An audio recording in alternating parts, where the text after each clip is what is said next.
frame me in a picture. Sharpie horns on my head. Every rumor like a scripture. They repeat what they were fed. Yeah, I'm walking through the whisper. Let them burn me in their tails. I keep receipts in my ribcage. Every scar, every DD. Call me the villain. Paint me in black. Blame every crack in your heart on my back. But when the curtains falling and every mask is gone, you'll see the villain was the hero all along. Yeah, I'm the villain. I'm the hero all along.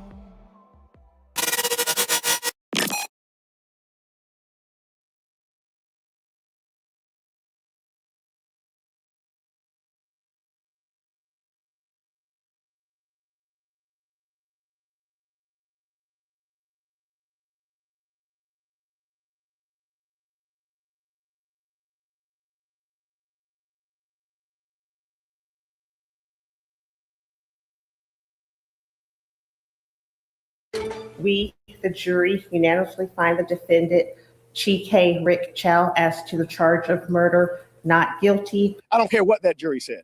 There is no justification for that. It should never happen again. And it is not open season on black people for anybody to feel like they should be able to do it because the jury found him not guilty. Tonight, the verdict is in. After deliberating for nearly 8 hours, a jury has found Rick Chow not guilty of murder in the death of 14-year-old Cyrus Carmack Belton. And you just heard there from attorney Todd Rutherford, who is representing the Carmack Belton family. That jury finding Chow not guilty of murder in that shooting death. The verdict again coming nearly 8 hours after deliberations. News 19's Kiki Gushu is in studio tonight with more details. Kiki.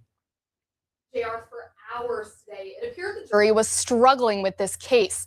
They asked to hear definitions of malice and murder again, sent multiple notes to the judge, and at one point, some jurors indicated they were ready to go home. But Judge Heath Taylor kept them deliberating, saying the attention surrounding this case made him reluctant to stop the process once it has started. Then, just before 8:45 tonight, the court announced its verdict.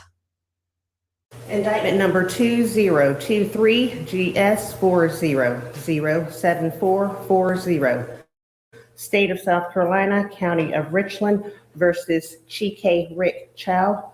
We, the jury, unanimously find the defendant, Chike Rick Chow, as to the charge of murder, not guilty. Fine number. The verdict ended a day that began with emotional closing arguments. Prosecutors argued Cyrus Carmack Belton was a frightened child running for his life. He died scared. He died bleeding to death. Rick Chow's face being the last one he saw. He died surrounded by strangers. The defense told jurors the state was ignoring what attorney Sean Kent called the rest of the story. He argued this case was not about a stolen bottle of water, but about a father trying to protect his son. They made you think the great Rick Chow, this evil human being over here, killed a man over $1. And that is disgusting, that is awful, that is abhorrent, but that's not what happened. After the verdict, family attorney Todd Rutherford said the family was devastated. There is no way that a child who did nothing wrong, who is shot in his back, how that jury can justify that verdict. I've been practicing law for almost 30 years. I've never seen anything like this. Meanwhile, defense attorney Jack Swerling said the jury reached the correct decision. And I just don't know what any parent would do. So, I mean, nobody wants to take anybody's life, but you're going to protect your children. You're going to protect yourself. You're going to protect your wife.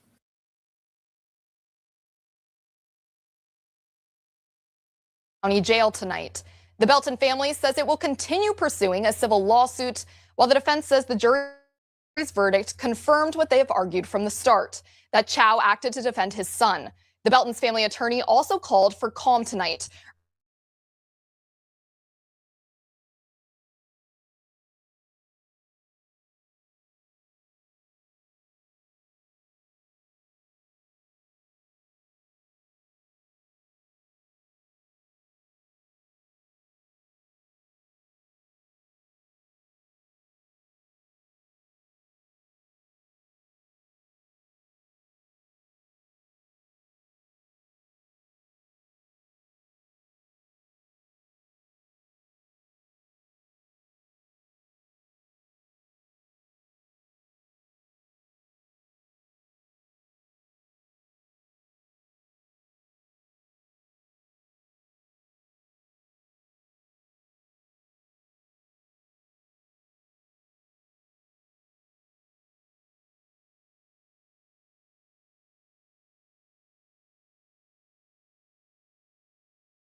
All right. Well, it kicked me out my own out of my own broadcast.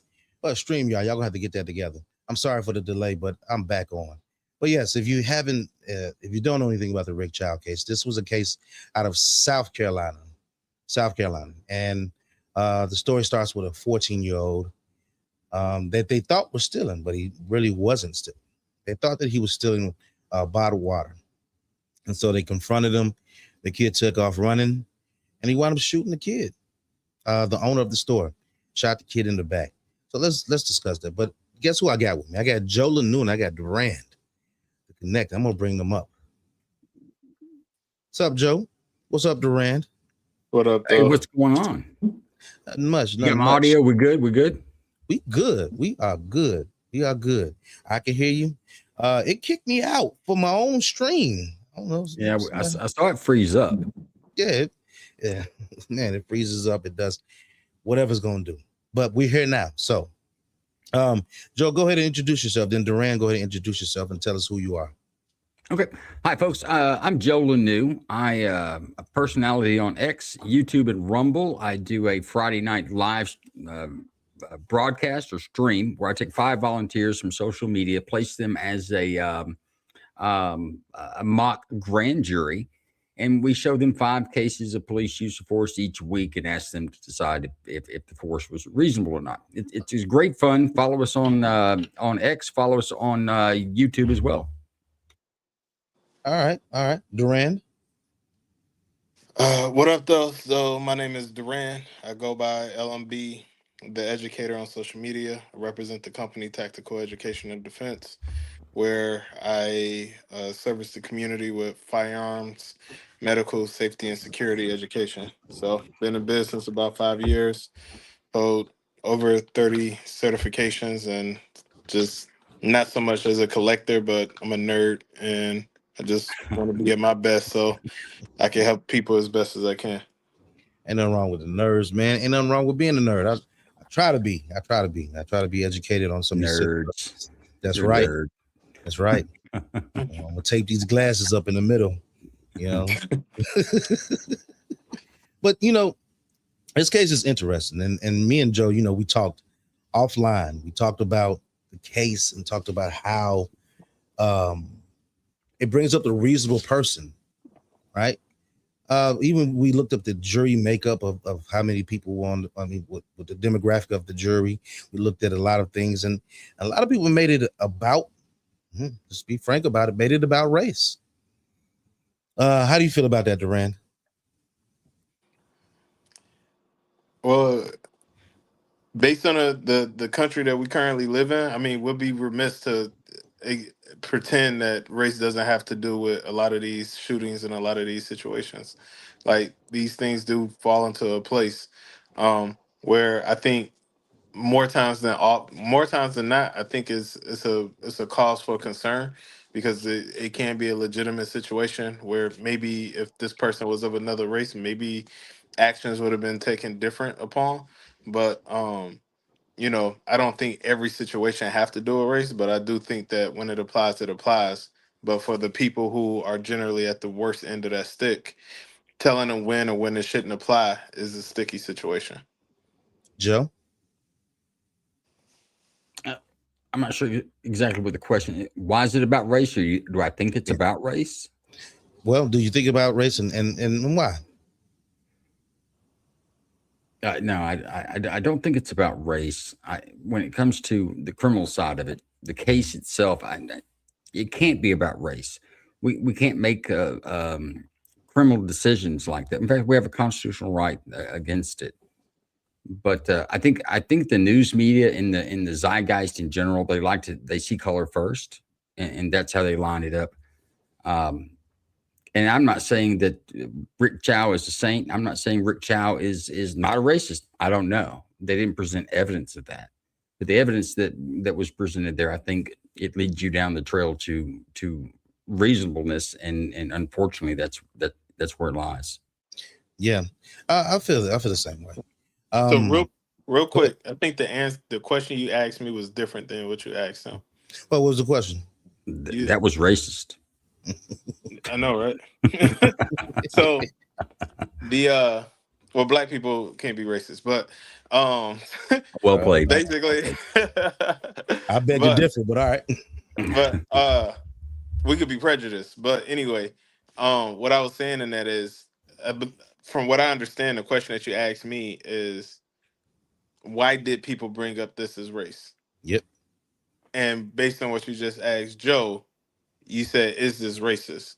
So Oh, is it about race? That's one of the yeah, questions I asked. you asked him if it's about race, and you was Hmm? kind of asking me like, how would or why would somebody think of it that way? So I just, for anybody that's listening, I want to make sure that it's clear. We got two different questions. You know Yeah, what I'm saying? In That that, is true. yeah. yeah. You And got two different and questions. I answered it. I answered it from my personal point of view. Do I think it's about race? I don't. But that doesn't mean others couldn't see it that way. Yeah. Well, yeah, we have an undertone that is saying, and I think some of it comes off experience that, you know, the Asian lady was following that kid around.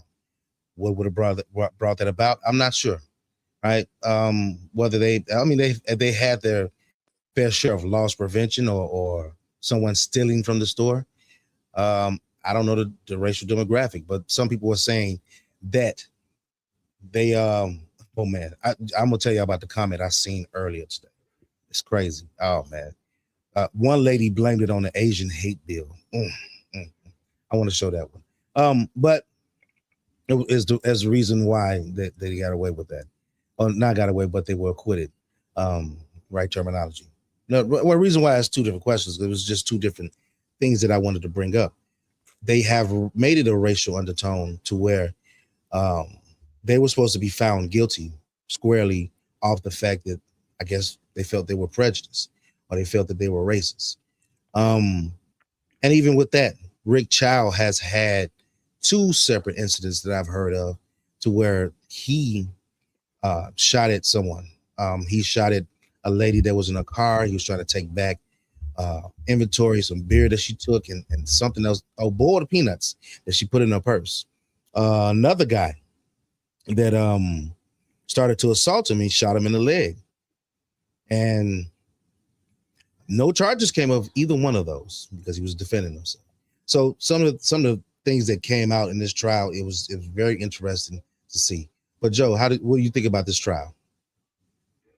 I didn't watch the trial all the way through. I've hit some of the highlights. The factors that stand out for me that where I can see a jury, I'm kind of like Durant. I can see where a jury got there, and what I see is that it's a hard hurdle to get over. The 14-year-old carrying a gun. I've seen the video where he goes to the door and they say he didn't steal. I mean, you really can't tell. Can't tell if he's put him in there or not. But it's a $1 water bottle, right? And we all say that's no big deal unless it's your water bottle. Then maybe it is a big deal. But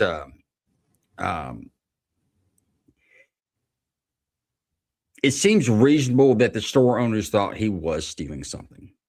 Just by the actions. He goes and stands inside the door. He looks at a couple of bottles of water, and I guess he decided not to get them. But he looks like he was doing it in a manner to conceal what he was doing in there. If I go to the cooler, typically what you see people is you open it up and you stick your hand in and get it. He had walked up closer into it. So it's reasonable to think that that's suspicious, to draw your attention. So that's the first stone for me. So that's reasonable. So I will accept their actions afterwards when they think that he's stolen something. And in the state of South Carolina, in most states, you have the right to prevent people from stealing from you, even at a retail level. Then he goes outside and they pursue. Now, we can have an argument there whether I think that's reasonable or not. But in the state of South Carolina, it is. And at the point of pursuit, if it's legal to do that, then they can do it. You don't have to agree with it, right? It kind of goes back to the Kyle Rittenhouse. My 17-year-old child probably wouldn't be at a right with an AR-15, but it wasn't illegal, right? And I feel kind of the same manner on this. What they were doing wasn't illegal in the state of South Carolina. And then, but he shot him in the back, Joe. I mean, he shot him in the back. The state's own autopsy says that he was turned slightly to the right. This is a bladed position for us firearms instructors out there, and that the path of the bullet was consistent with the child's story. The problem is you don't get to the point where it doesn't it may not be what you would do, but it's reasonable. And this is this is what I call, and we've adopted over the years doing the grand jury, is a lawful but awful situation. It's horrible. It really is. There's no good outcome out of this, but I can see where the jury got. It's beyond a reasonable doubt. It's what we ask these folks, right? Beyond a reasonable doubt, and they just couldn't get there. And that's why we don't have an innocence verdict, right? It's a not guilty. Nobody's saying that Chow's a great person or he made a great decision that day. I think he would probably even question the decisions. I hope he would question the decisions of that day. But there's an underlying point on here that everybody seems to skip over. Is like, why? And I know 14-year-olds carry guns. I know kids do things that parents don't know. But why is this kid got a gun? I mean, yeah, that's a big thing. What's up with that? Well, Duran, what are your first initial thoughts of this case, and anything you want to refute? I would say I don't necessarily actually even like with everything Joe was just saying. I don't necessarily disagree, and I had to step off for a second because my wife called me. But yeah, it's I think like looking at the totality of it, we have to look at the difference between law and morality. Every law is not moral. And our morality doesn't always fall within law. Like sometimes one could be higher than the other. And that is what it is. So do I think a moral person would chase somebody down and shoot them over a bottle of water just because you stealing from them? No. Now, would that be moral or would that be reasonable?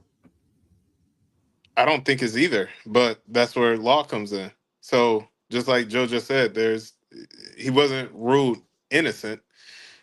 He was just ruled not guilty of the law. So if we just look at it from a lawful situation or scenario, what's that within the law for him to do?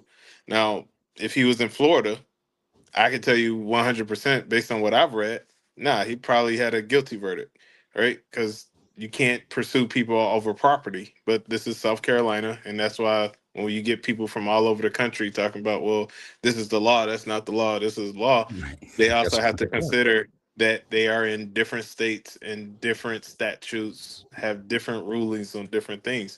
So whereas, there is that situation. I want to say, I can't remember where it was, but there was a situation. It was a firefighter or something. Somebody tried to rob him, and he was shooting back at them, and he was in complete lawful self-defense. And I think one of the guys that was shooting that he was shooting at to defend his life. He ain't do nothing wrong, but I think either the guy shot over his shoulder That or was kind of Chicago. turned a little bit. That was Okay. Chicago. You know exactly what I'm talking about. So Yep. it's just like, depending on the situation, if you have a muzzle pointed towards you, which is why we have the 4 rules of safety. If you have a muzzle pointed towards you, bullets don't care if you made a mistake or if you did it on purpose. So if he had a gun in his hand, if he was turned a certain way to where that was present, then it just is one of those things that you just have to look at it, and it sucks. It completely sucks. Do I know anything about the store owner? Not necessarily.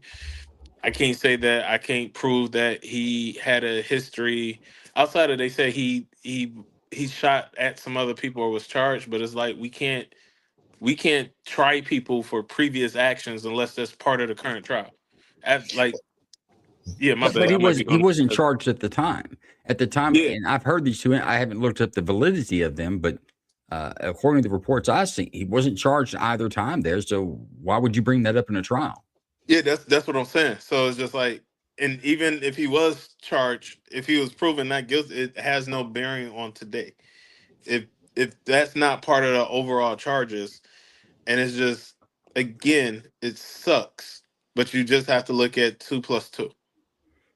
We're not looking at the English part of it to where it's like, well, how do you feel? And it's like, yeah, we could talk about that, but then we also have to just look at what's 2 plus 2. And just from the case itself, based on what I've seen, and I haven't seen everything, but based on what I've seen and based on what that law states, it was within the law. It wasn't moral, in my opinion, but it was within the law. And I agree with morality. law cannot law can't be moral. It's not. There are words that say you're prohibited from doing certain things, and then there's punishment provided if you do. The moral part of it can't be in our legal system, because honestly, none of us will find justice that way. As bad as it is to find justice today, but there's no way to find it with an emotional barometer, in my opinion. Oh yeah, but a lot of people, the way the story was told, right? And it's weird because everybody is a social media expert and everyone is a lawyer. The story was told that they chased the kid down. They chased him down and then they shot him in the back, and that's how that kid died. And we need justice, right? And when I think a lot of times, I think people should do their own justice or their own research as far as looking at a trial. Duran, have you ever sat through a murder trial? I was excused. I literally, Joe, you're an attorney. How long No, after? I'm not an attorney, and you were no build. You were no build, so he was excused prior to trial. Yeah. Yeah, I was jury selection. Is that what you're saying? Yeah. Like, I made it to the last round of the draft, and they was like, "Nah, you go ahead." And I was like, "All right." Well, I think I uttered the word jury nullification because it was just like I said that to the judge. I was just like, "It's like, well, you got to just pay attention to the law." And I said, "But not every law is just." Yeah. Mm-hmm. And I was like, "We got a doggone law for. I got to get a card for a constitutional right. I don't need no card to pray." And they was like, "Get this dude up out of here!" Like, that'll do it. The court and the law looks at it like this: if there is a duly passed state legislator that's passed a law, then they pretty much have to take that for what it is. Now, there are other avenues that, if you think a law is unjust, to attack them, and we see that done with especially 2A laws. But when it comes to the criminal justice system, and I'm not giving any legal advice or any advice at all. I'm just saying, if I was looking at jury nullification, I would keep it quiet. You'd see it in my vote. Gotcha. Otherwise, they're going to say you cannot be an impartial jurist, and you're gone. Well, yeah, and one of the things that it came down to, everyone starts to decide in these cases on the fly, right? They see a TikTok, and all of a sudden, guess what? Oh my God, he's got to be guilty. When you find out that actually the kid, I think he dropped the gun and tried to pick it up, and that's when he was shot. And I think even in the body worn camera that they stated that he had a gun. He had a gun. Nobody knew that he had a gun in the store. Nobody knew he had a gun. And Rick Chow didn't draw his gun until he seen a gun and fire that gun until he seen the gun. And a lot of people are making it seem as he shot him as he was running. He was trying to get away, but he also picked up that gun and was shot for it. And another thing that, Joe, that you brought up earlier, South Carolina law actually protects people, or the store owners, right? They protect the store owners to where you can go and detain someone. You can pursue someone and detain them at a reasonable time, especially for the police to get there, for them to actually investigate the situation. It doesn't have a monetary value on it. Doesn't say it have to be over $50. It says if you think that someone's stealing your product, that you can stop that person, detain that person until the police get there. Right. And this goes back to what I'm saying before, that whether you agree with him or not, Chow was pursuing them was lawful in the state of South Carolina. And the way I understand the story is that the kid tripped. He fell and the gun come out of his hoodie. He reached over and picked up the gun. Now, whether he pointed it in the direction of Chow or not, I think there's some dispute there, but it seems like the gun didn't come out until he had tripped and fallen, and the gun flew out of his hoodie. Yeah, there was some testimony, and hopefully I can get to that testimony in just a few.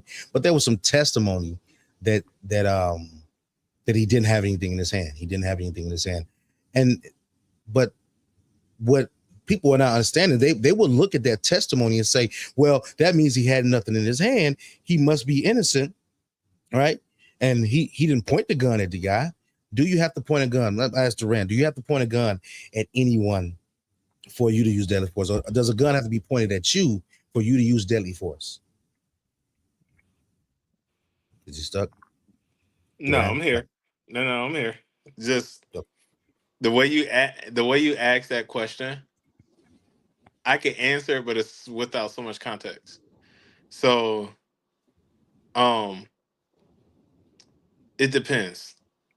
And so, just because I see a gun, like we have open carry, just because I see a gun doesn't mean I could just bust out and start shooting.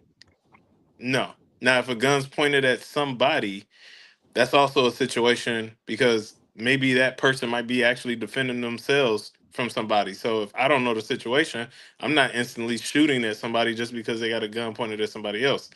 I would need to know more of the situation of exactly what's going on.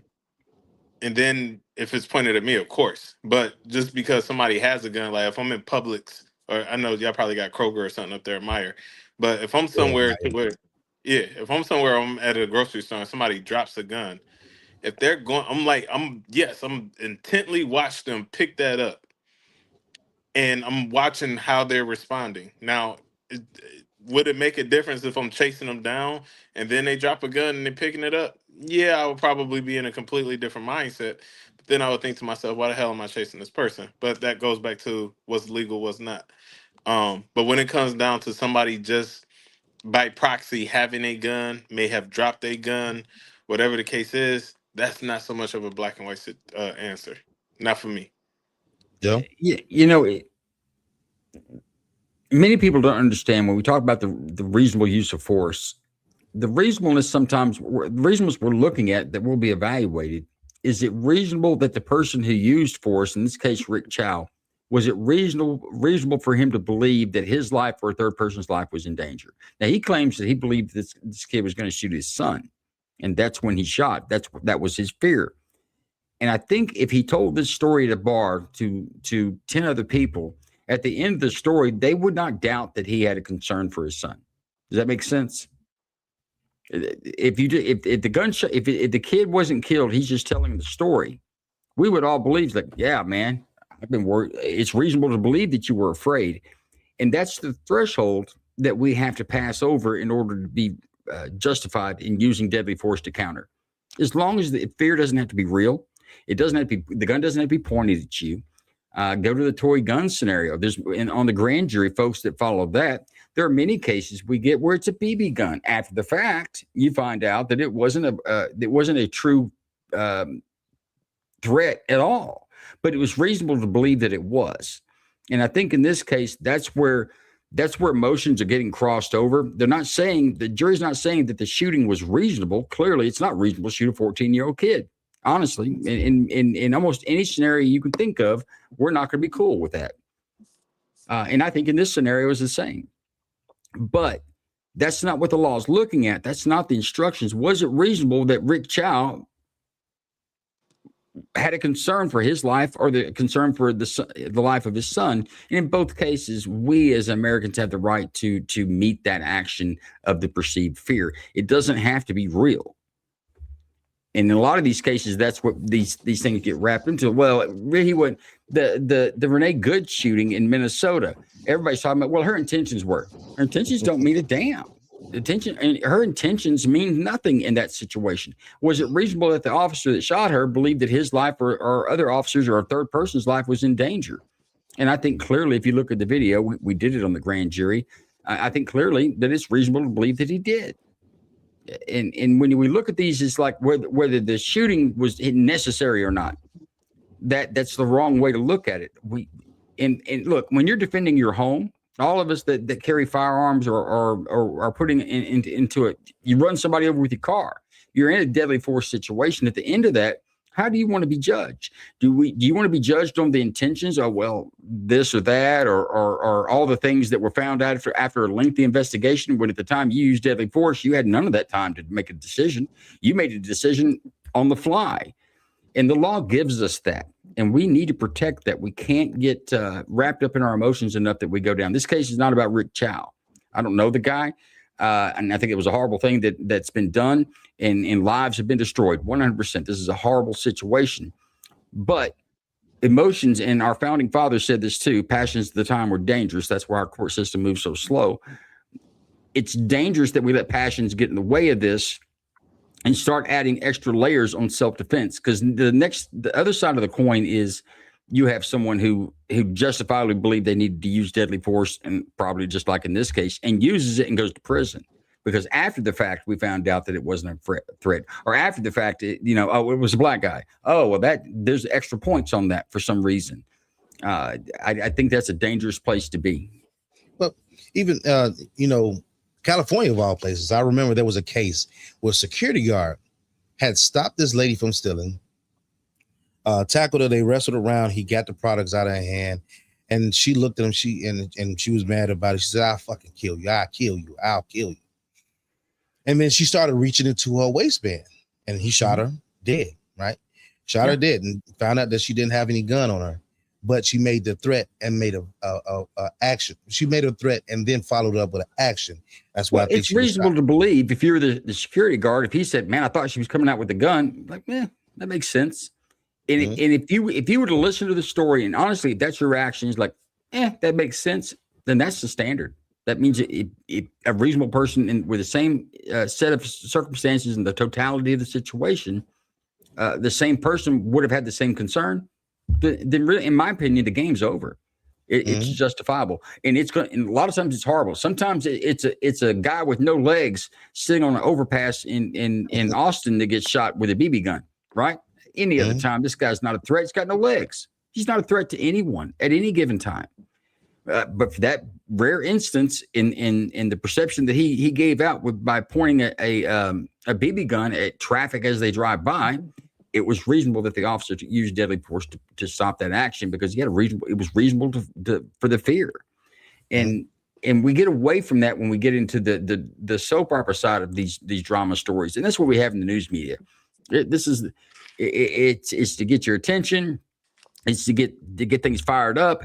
And it's like a damn soap opera. And another thing too, we seem to lean towards when it gets to these news, that we need to know everything. And we need to know it before the jury knows it. They should put it out as soon as they find it. They should be reporting it to Channel 5 News or putting it onto YouTube so that we can all see it immediately. At the end of the day, my opinion, Duran's opinion, your opinion, and all these other people are doesn't matter. According to the Constitution, there was only 12 Americans' opinion that mattered, and they gave it. Oh yeah. You got anything to follow up, Duran? Even in the example you use, with the security guard out in Cali, and I'm not familiar with their use of force laws and things of that nature, but just coming from working in security, I think they went about that the wrong way. And again, going back to, well, hold up, I get there. Going back to what Joe said, literally, no matter how I feel, I mean, as we see, court is theater. It's whoever produces the best argument in a way that connects with the jury and produces the facts in such a way that, hey, they either convince 12 people to see it the way that they were seeing it. Now, in the situation in Cali, and I don't want to stick there, but I'm just using it as an example, where somebody's giving you the verbal assault of, hey, I'm going to do this thing to you, and then they go to pretend that they have this thing that they could do what they just said that they could do to you with. It's one thing to hold somebody at gunpoint. It's another thing just to start shooting. Because if it only takes, and Joe, I think you said you shoot like I don't know if you said you was an instructor, but I think in the past you said you familiar with firearms. I'm a former police officer. Okay. Yeah, no, it takes a quarter. Okay, you have to process what you're seeing, but you could get a shot off in a quarter second. If you have a draw gun on target. You can't. Now, the situation he's talking about, I remember the video. They're standing at the front door the Yeah. vestibule of this store. We can all imagine that. They're within 6 feet of each other. So the process time on that, it's a bad video. I think the guy was no build. I don't think that he No, had any he wasn't charged prosecution. with. Yeah, he wasn't. He Yeah. no prosecutor. No There deal. was a big upswell about that because she was a black woman. I think. I thought the security guard was black too, though. Yes, he was. But either way, there was a big groundswell about that. You know, oh, you're killing people over merchandise, but that's not why he shot her. And I, from my view, it seemed reasonable as well. But the distance meant a lot on that one, Duran. As far as holding somebody at gunpoint, or you're already within. If a knife were to come out of her waistband, you'd be in trouble. If a gun come out of your waistband, you'd be in trouble. Well, no, I'm not disagreeing with the distance part, and thank you for clarifying that. But my point is, if you already kind of got somebody at gunpoint, well, one, we know how to create distance, and like it's just But he didn't have her at gunpoint. She made a furtive movement, and he pulled his firearm and used it. But hang on, isn't this is kind of the crutch of our discussion. What you're saying is, and you're seeing it from the perspective of firearms instructor. You've had training. You probably would handle that situation different than others that haven't. But that's really not the standard. Is how much training do you have and whether you handle the situation right? Is it reasonable to believe that the security guard believed that his life was in danger? I would say in this situation with a set of circumstances, yes. Now, did he handle it the way I would have handled it? I don't know, but that's not the legal standard. So to your point, let me flip a situation. So earlier in April, when I say earlier, like a few months ago in April, I went to New Jersey. Don't ever go to New Jersey. Anybody that's watching, it sucks. Yeah, it's not on my list. Don't ever go to New Jersey. But we did this. I did the NRA law enforcement handgun and pistol mounted optics instructor course, and of course, this is taught by gentlemen who either served many of years in military and law enforcement. We had two instructors there. One of them, he was a SWAT guy as well. The day that we had our night shoot, it was in such a way that I want to say we had, because they flashed lights in front of our eyes, and we had to identify if the target was holding a cell phone or a gun. And we couldn't engage until we could literally make out exactly what that was. We did that backed up until about 25 yards. Now, if we shot the target that was holding a cell phone, of course, we got reprimanded for that. But is it reasonable that if we see something black and shiny at night that we could say, hey, that's a fire, I'm going to go ahead and shoot? It was any reasonable. I think there are situations. Yes, I think they are. I think the real standard we're looking for is not the training, is what the reasonable person. I know I say this like a broken record, but it's true. The reasonable person standard is the real measure there. Is it reasonable to believe that you believe your life to be in danger? Because at that point, you have the right to use any means to defend your life, as long as it's reasonable to believe. Okay. But hang on. Let me go back. Let me go back to your point about shooting. Target identification. That's the drill you're doing, right? Yeah. And this is great training, because nobody wants to shoot somebody with a cell phone in their hand when they thought it was a gun. But it doesn't mean that's a legal standard, or now that's a standard you should apply to Rick Chow, a convenience store owner that's using deadly force, or Joe in Texas. If somebody kicks in my door and they're holding a cell phone. You know, like, well, there's training. You should have had that training, or there's people that know how to do that. That doesn't mean anything. It's great on you guys for learning that. And as law enforcement, it's trained for that exact reason, that you don't want to use deadly force for a perception if you can train your way out of it. But that doesn't mean that's a legal standard that we have to hold everyone to. I got you. So yeah, because I got you. But I think so. Just even going back to just the thought process where we start thinking about, hey, can I justifiably believe that my life is in danger? And when we get there, where I think it could get dangerous, and just even going back to the very first question that Corey asked me, where do you understand why people have brought race into this? And it's like, well, yeah. So if we look historically, even to this day, the African American community is looked at as the most violent, the most this, that, and the third. Like, hey, savage animals, the whole nine. That's what this community is. It's shown that way. Now, it's shown that way in the media. Unfortunately, it is reinforced within the music in some ways, or at least the music that gets pumped onto the radio. But in the general sense of the word, um, the African American or Black community is looked at as, hey, it's any minute they're dangerous. We need to keep an eye on them because they have this propensity of danger above any other social group in America.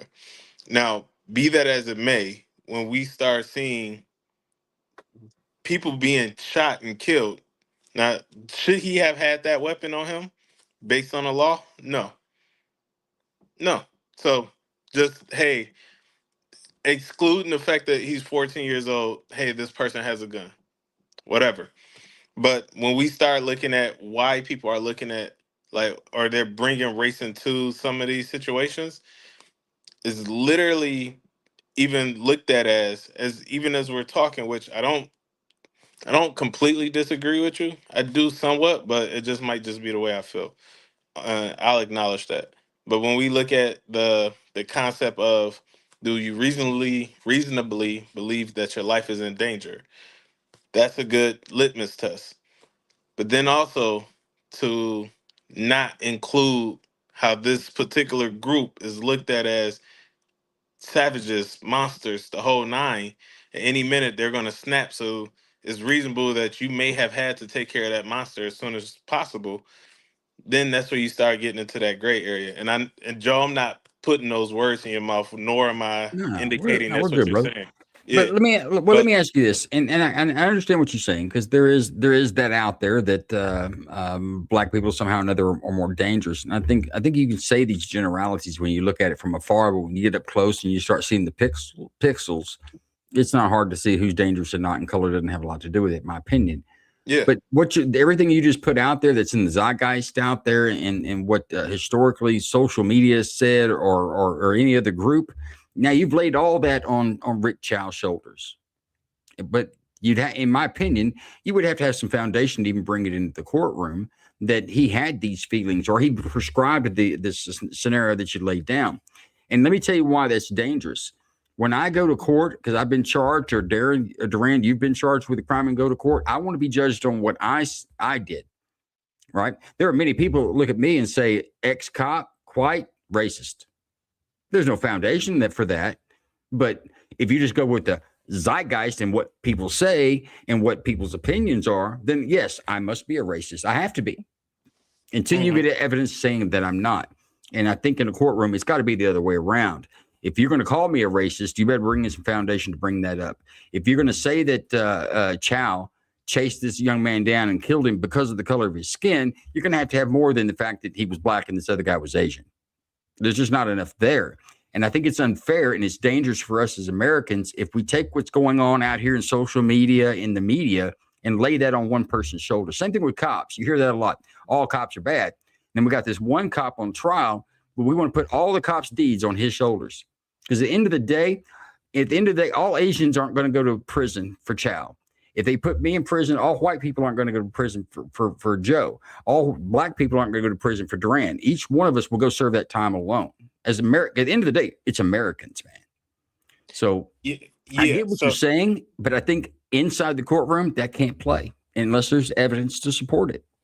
no, so I, I don't disagree with what you said. I was basically remember earlier in the very beginning when I said Corey asked me and you two different questions.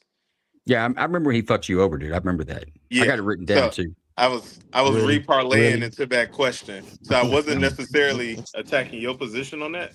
I was reparlaying into that question. But let me even ask you this, just realistically. And I'm not saying that Rick Chow is or is not. I don't know. I don't know Yeah, enough he's not about the the guy. situation to call him that. But Joe, and I'm not asking you to name names or departments or anything like that. When you were in law enforcement, do you believe, and this is all anecdotal, but do you believe that you work with some people who were racist or had racial, like they didn't have good And, intent and, for you know, people out there? in my time in law enforcement, I will say that I worked around one man I believe to be a racist. And Okay, perfect. So perfect. You ain't yes, even got to tell no more. Would he admit out loud that he was? in certain circumstances, I think he would. Okay. But when his actions revealed his proclivity, he was gone. Yeah. So I'm not saying it may be there. It's not accepted or overlooked. Okay. In my experience, it was not accepted or overlooked. Got you. So, and the reason And why not to I asked you mention, that man, question. half the cops I worked with were black and Hispanic. Okay. So, I mean, look around and see who's wearing uniforms, man. It's not all white people. well, no. I know that. But my point in saying that is somebody could really be prejudiced or racist or whatever the case is. They're not necessarily going to admit it because they know socially you can't admit, you can't say Mhm. those. And again, I'm not putting that on child. I can't do that. But looking at it from being objective and subjective at the same time, it's like objectively, I can't call him a racist. Objectively, I can't. But subjectively, and going back to Corey's original question of why can people look at this as racial or whatever, or how come people are bringing race into it, and kind of also answering to like what you said before I asked you about your experience with coworkers, is like the racist people of the world aren't always just gonna pop out and say, "Hey, yeah, I'm racist." They're not gonna self-identify as racist. They'll say it's two people, it's two types of people I hate in this world. Uh is thieves and black people, but I'm not a racist, right? Mhm. Like they're never gonna admit that they Well, have. Yeah, here's my point, and we can talk about two worlds because we have the world that we all live in, and then you have the world behind the courtroom doors, especially in a criminal offense. yeah, Inside there, you can't make any accusations that you can't have. At least doesn't have to prove it. It's got a foundation to even bring it in. And I think oh in yeah, this case, I just don't think it was there. I don't think Chow. I don't know if he likes black people. Doesn't like. I don't think he shot this kid for the mere fact that he was black. I don't think that's what happened. and And it seems and like the jury agrees. And we lost your audio, Durant. I think.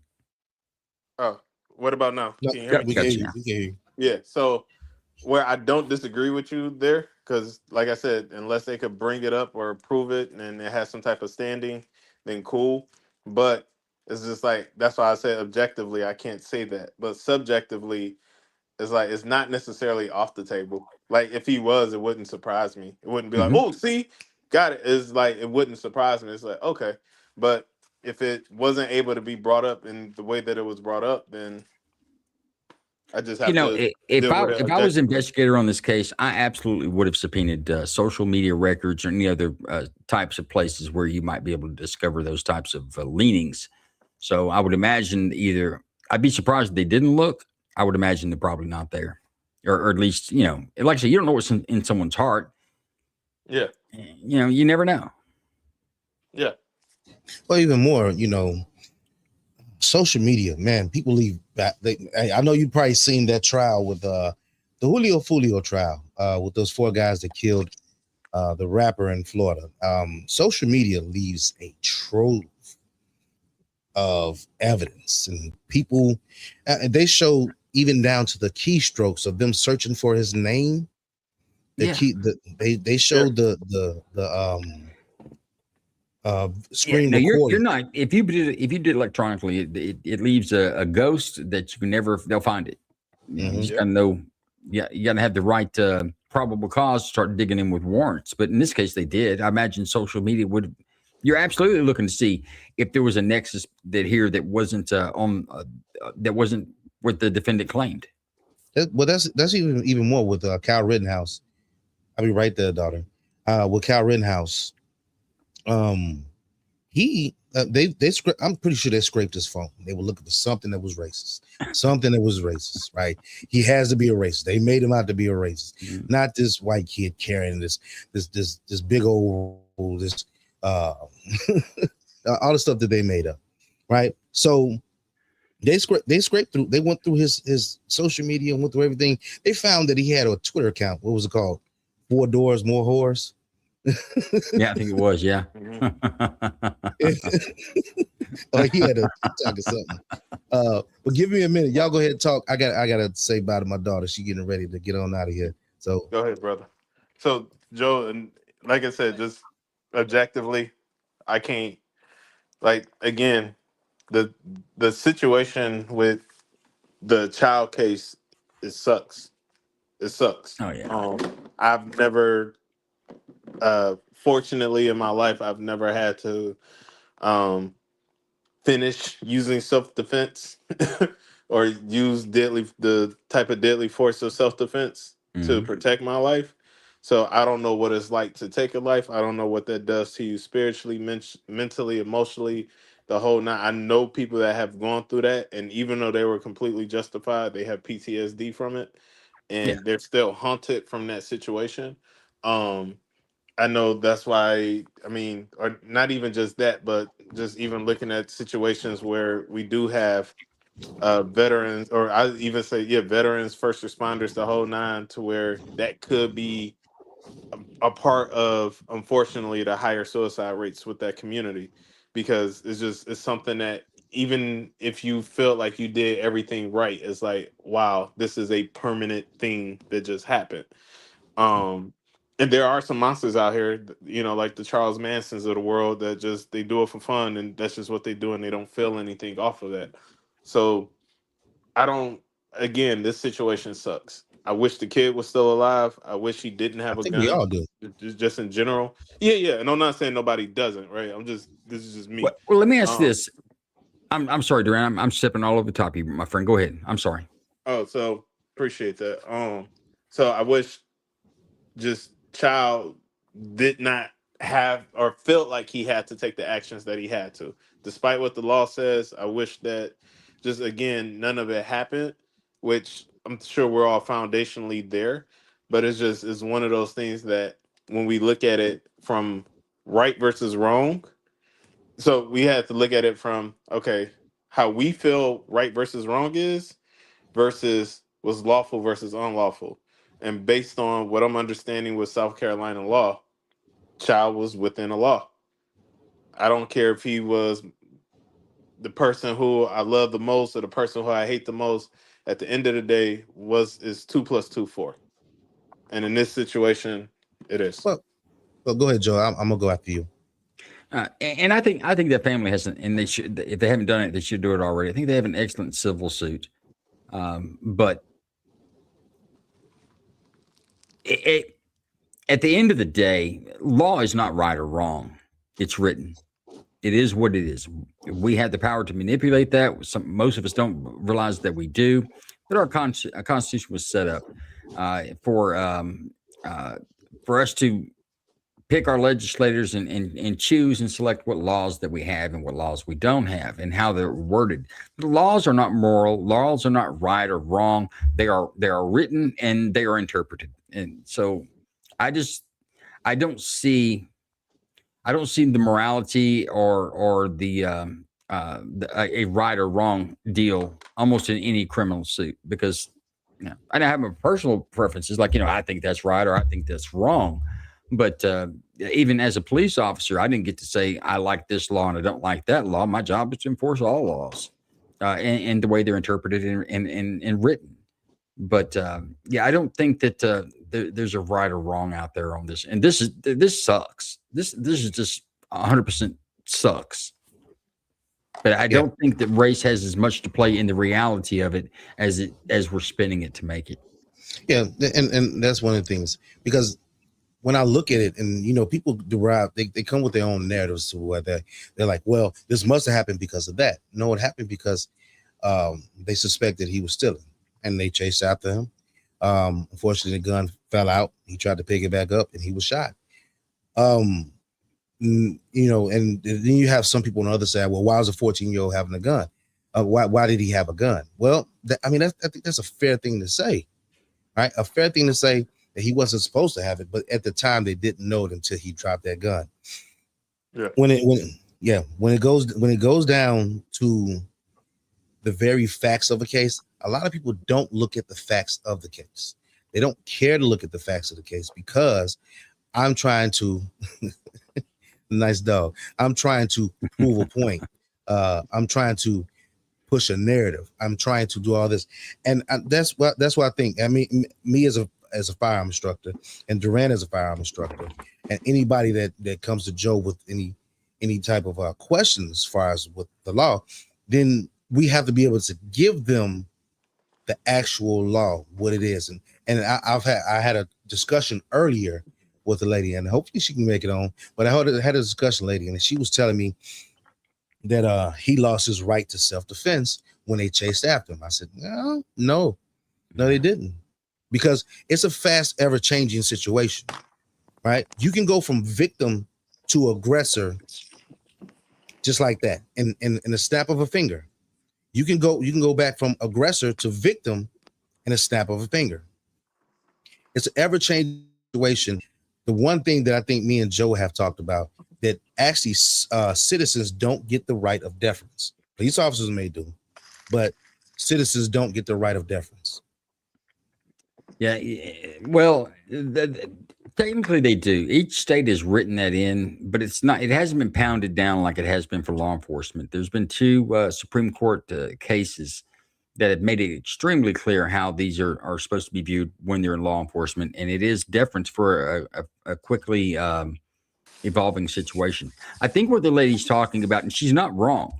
Let's say that you don't have the right to pursue and detain someone for suspicion of shoplifting, right? That's what this would have been, a simple theft. If you don't have that authority to do that in the law, then you don't have the right. If your feet aren't standing on legitimate ground, then you don't have the right to defend yourself. Go to the burglar. If the burglar kicks in my door and I pull a gun and he shoots me first, he can't use self-defense saying, well, he had a gun. Well, I did have a gun, but my feet are legal to be there. Yours are not. So you do not have the ability to defend yourself if you're not legal and you're standing, or at least with good faith. But in South Carolina, that wasn't the case. In many states, Kyle Rittenhouse could not have been in possession of an AR-15 in public. But in the state of Wisconsin, he could. Therefore, if you're legal to do what you're doing, you have the right to defend yourself where you stand. Now, there was a question. In Illinois, you couldn't. I was going to get to that. There's a question that came from E. Jones, and thank you for the question. What was that? I was going to read the question. Go ahead. I'm not trying to run the show. There was a question from E. Jones. Why give chase? Anybody want to answer that?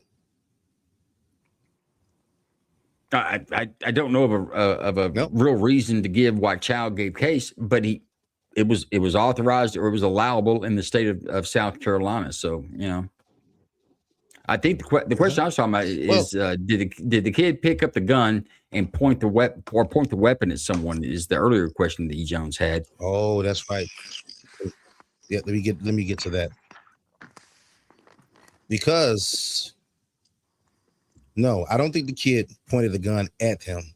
That was not the testimony. But when you reach for a gun, just a question. All right, got it. Yeah, I think that's the part that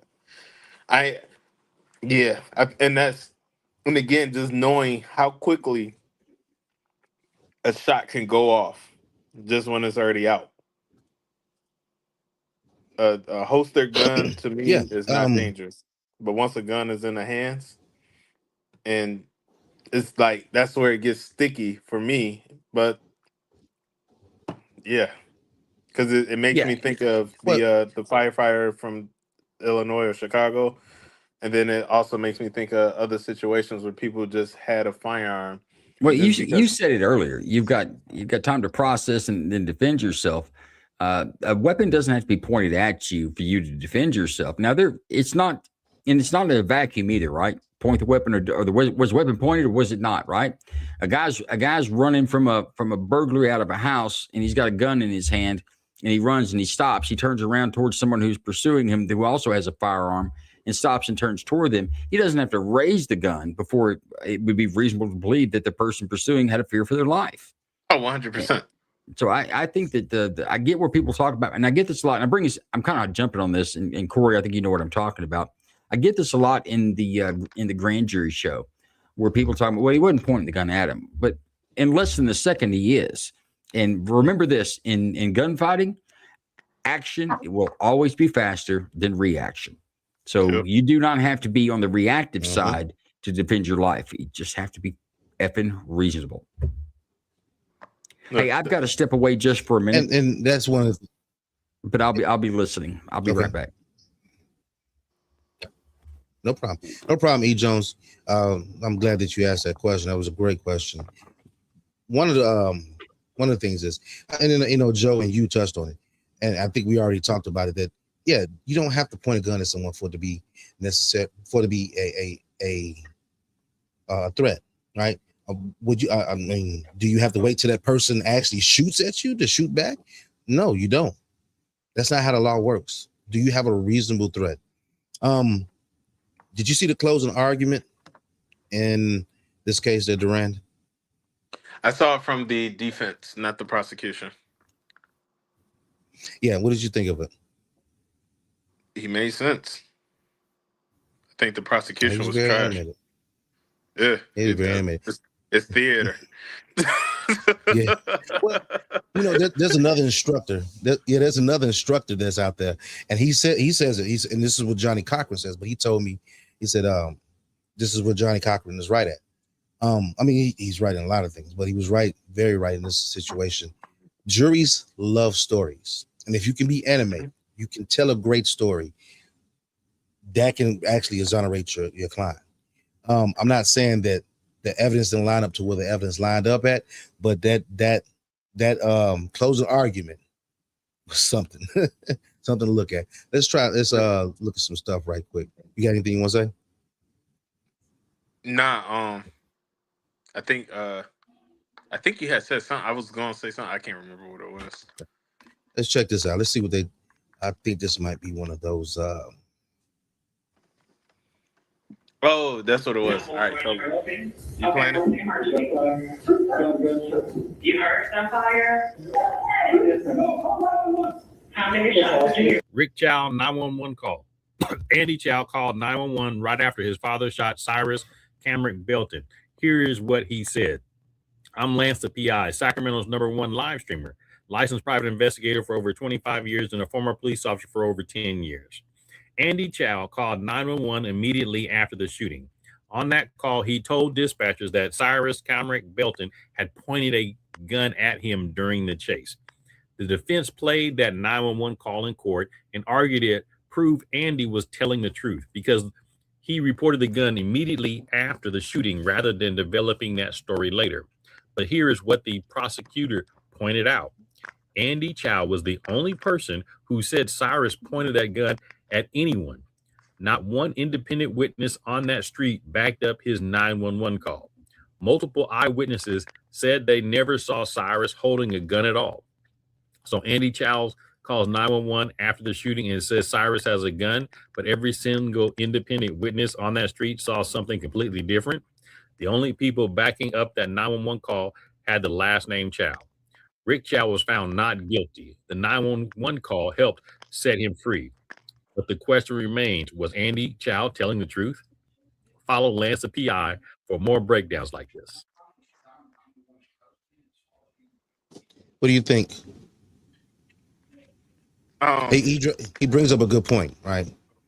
But go ahead. I'm sorry. No, so pretty much, I say, well, do you? I mean, I'm sure everybody that's in the chat, they seen and heard that, but do you want to just summarize what we just heard for everybody? All right. So basically, in the trial, there were witnesses that testified and said to said in trial that they didn't see anything in his hand. Only one that said that he seen anything in his hand was Andy Chow. Andy Chow was the son of Rick Chow that gave chase of him. Gave chase first. The father actually was with him and running with them, and by the time that he got up to them, Andy yelled out and said, "Hey, he's got a gun. He's got a gun." So Andy Chow was the one that said that. But what do you think about it? Go ahead. So I think this is one of those sticky situations, but since he had a gun on him, even though nobody else seen it, that's why angles matter. So it's like, was everybody seeing it from the same angle? Could everybody see? And we could say, oh, well, I could see it. And it's like, if you got kids, that's the perfect example I could use. If you got a kid and you got a chair that's blocking you from them, or they just disappeared, then they get up and now they got a cut. It's like, how the hell did you cut yourself? It's like, You can't see it. So if you have anything that's obstructing your view, then you can't validate like the whole thing. So everybody from different angles, points of view, sometimes our brains just don't process things. Something can happen literally in front of two people and they seeing the same exact thing, but then their brains will process it completely different. It happens when they're reading too. Yeah. I mean that even Yeah, happened on the go ahead. when we did the show with Joe. So like is it possible that somebody could call and lie and said that this thing happened just to kind of build their case to say, hey, let's make sure that we set ourselves up to look good?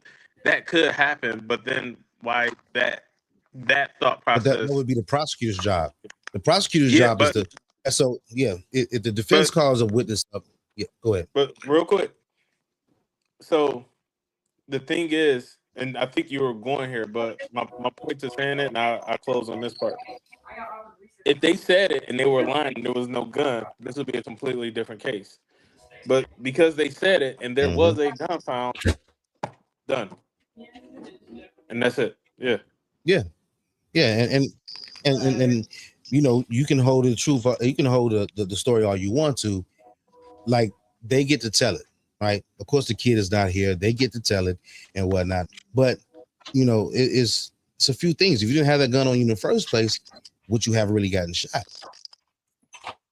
Right? Because the gun failed, you tried to pick it back up, and he was shot. Right? And yeah, people say he was shot in the back. Hey, Joe. Yeah. Mute him. You were off mic, so you were talking in the background. Okay. I muted you. But it goes back to the fact that, you know, one circumstance leads to another circumstance. And that's what I talked about earlier. But what I talked about earlier when, you know, they gave chase. Everyone says, well, he should have chased. He should have chased. And E has a question. He's got a gun. What was that question? He's got a gun the same as he's pointing the gun. It could be that way. It definitely could be that way. Oh, okay. He must have dropped out. He must have froze up. Okay. All right, Joe, you're back. Can you hear me? Yep, I can hear you. Can you hear me? Durand? Joe? Everybody, anybody. Joe, we can see you. I don't know if you can hear us. Durand dropped out. Okay, you can hear me.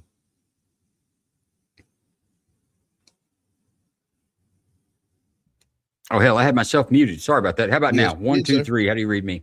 We can hear you now. I'm pretty sure sorry about Durand will that. come back. Yeah, so it's there he is. Well, you know, this brings up another hot button case. I can hear Corey, nobody else. All right, you should be able to hear everyone else. Can you hear me now? Yep, I can hear you. Yes, I got you loud and clear. all right. But it goes down to the fact that even more now we have another hot button case. Right, this actually wasn't a hot button case until the verdict came out. I didn't know anything about this case. The verdict came out and everybody was in the uproar that this was an injustice. They actually, if it's true, but I seen something that they actually, the gas station that they had, they tore it up. They set it on fire. Right? What They case did are that. we talking about? I'm talking about Chow. Right. Well, I'm talking about Chow right now. I meant to go. Oh, they burned his store down? Of course. Yeah, Why they not? burned- They trashed it. Yeah, they trashed it. I don't know about burn, but yeah, they trashed it. They definitely messed up. I think if they would have tried to burn a gas station down, it'd be a whole litany of. You are Hey, right. You are right. Let me pump some of that before you burn it. They probably was trying to figure out how they can get some gas up out of there. The way gas prices going right now. Hey, Trump, my boy, get this together, my boy. Get this together. But actually, right about now, I don't blame Trump. I blame the state of Illinois because we got a dollar more tax. But you know, that's another day, another dollar, another time. Well, when you really get down to it, right, it's about right and wrong. And I think a lot of times I'm just gonna be frank with this one. I think a lot of times in the Black community, we don't know how law works. I'm not a lawyer. I'm not a legal expert. I don't call myself a legal expert. I just try to study my craft more. And this helps me actually talk to my students even more and educate them as to how law works. Because we got to think about it. The people that we teach, they're going into those courtrooms, right? And especially they're going into the courtrooms if they don't take them steps, if they don't actually look at them steps. So you got anything you want to say, Joe? No, I'm listening to you. Oh, and then you got anything, Duran? Now, I mean, separately, I'm gonna see what you're doing in July and invite you out to San Diego with me. What's out in San Diego? Masada Ayub's Deadly Force Instructor class. I gotta look at it. Yes, I got. He They might just come to opened up. Illinois. They just opened up 10 more seats. Okay, now I'm definitely gonna go to it. I gotta go. I don't like going to California. Me neither. But I'll go to California for that. Look, you already got 10 round mags. Come on. Oh God. No, we got 15, sir. Oh, we got okay. 15, sir. Hey, we got go 5 ahead. more in California. I'm impressed. 15 round magazines. So here's a hot button issue that I did. It is safer in Illinois. It's much safer. Oh God. Man, you know what happened today? I just want to throw this in. You know what happened today? A car blew up today. A car blew up today on the expressway. Just blew up? Just blew up. I don't know if I'm trying to I gotta read at it. But it blew up. Was it a Ford Pinto? No, I think it was a Jeep Renegade. It looked like, I gotta look at it again. But it blew up on the expressway. They shut down both sides. Oh no, somebody blew it up. Oh, okay. The driver died. The driver. They died. Yeah, the driver died. Yeah, they did. Crispy, dead. No, honestly, condolences. Like as much training as I have and stuff, like I've become much more sensitive to life and death. And yeah, condolences. Yeah. Another hot button issue. The Carmelo Anthony case is coming up. It started today. Opening arguments were today. Yes. Yeah. Opening arguments were today. They did have some camera angles, but the cameras they had did not. It's not televised or broadcasted. The judge just put a gag order on it. The only correspondents are allowed in the courtroom, and they can send out texts. You can get some updates that way, but other than that, you're just going to get people's relaying what they saw in court. Corey or Joe, y'all want to update the people on what this case is? Okay, Carmelo Anthony was a 17-year-old, and he got into a confrontation with another 17-year-old, Austin Metcalf. They were at a track meet. Carmelo Anthony came and sat under the tent. Austin Metcalf told him that he needed to leave the tent. Confrontation ensued, and Carmelo stabbed Austin Metcalf in the chest, which went to his heart and killed him. And now he's on trial for murder in Texas. All right, so the way you verbalized that, thank you. The way you verbalized that is make him sound guilty. So I think it would be in more Texas too. We got a question from E. Jones about this happened in Frisco, Texas. Yeah. Well, how did I make him sound guilty? You did. Yeah. How? So I'm gonna tell you.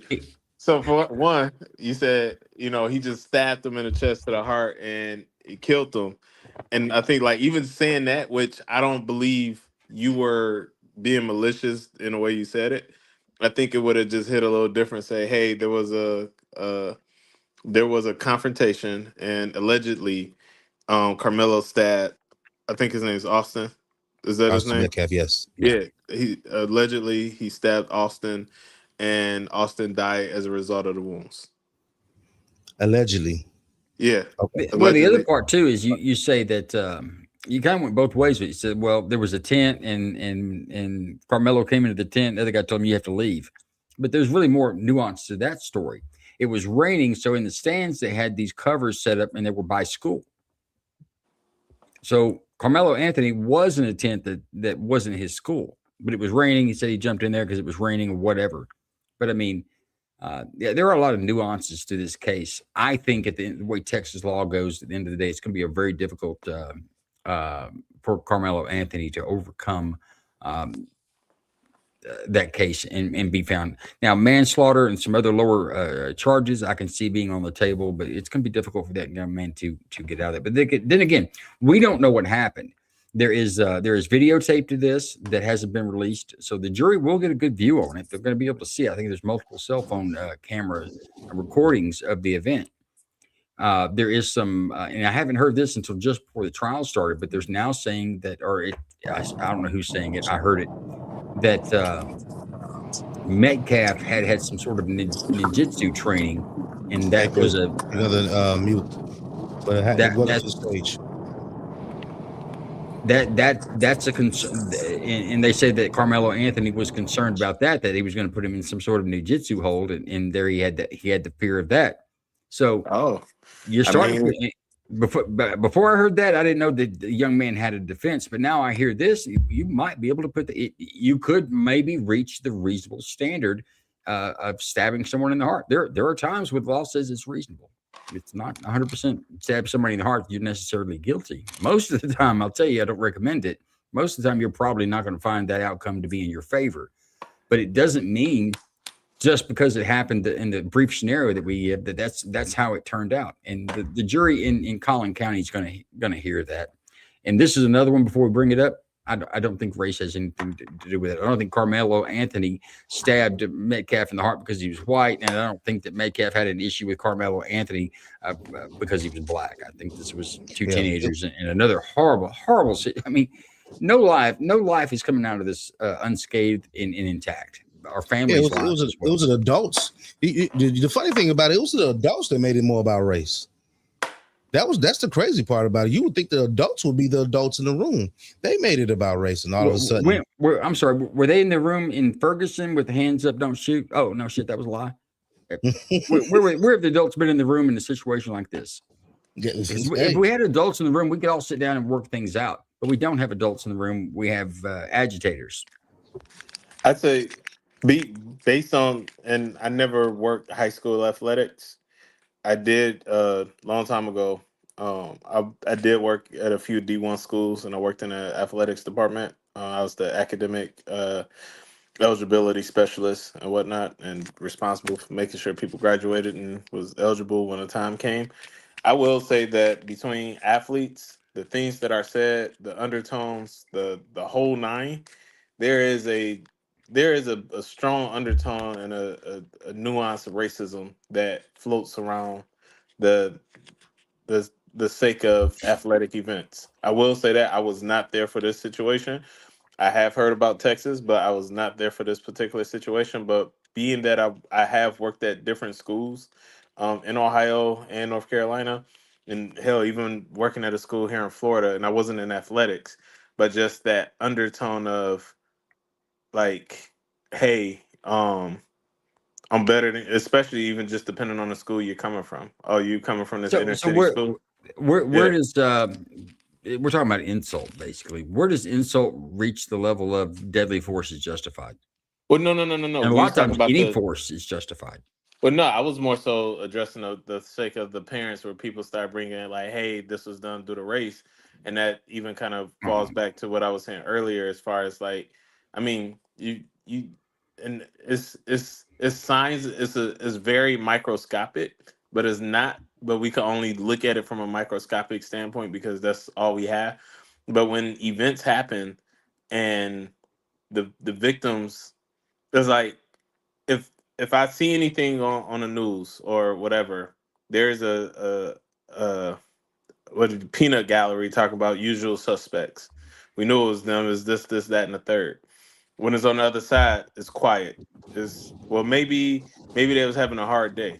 So I just know, just in that athletic realm, you have a lot that is going on. So to me, it's not far fetched why people would bring race into it. I can completely understand that. So you said the comments, right? You said is that what you said, right? Yes, sir. All right. So a lot of times, even with the comments, I'm not saying it's bots, but it's people that are looking for a rise and look for all of it. One thing is, this is how I not justify, but this is how I look at racism. If you can't say it to my face, then that would be, you can say it online all you want to. I'm not gonna like it. What I'm gonna do? I'm gonna find you IP address and go do this. Yeah, they're gonna say the usual suspects, and then they're gonna be quiet when it comes down to bringing it up to someone else. Anything, but then even more because that person did that, then there's a reaction that goes to that. So all these comments that these people are making, why can't we just look at them as stupid, ignorant, right? They can make the comments. Go ahead. Yeah.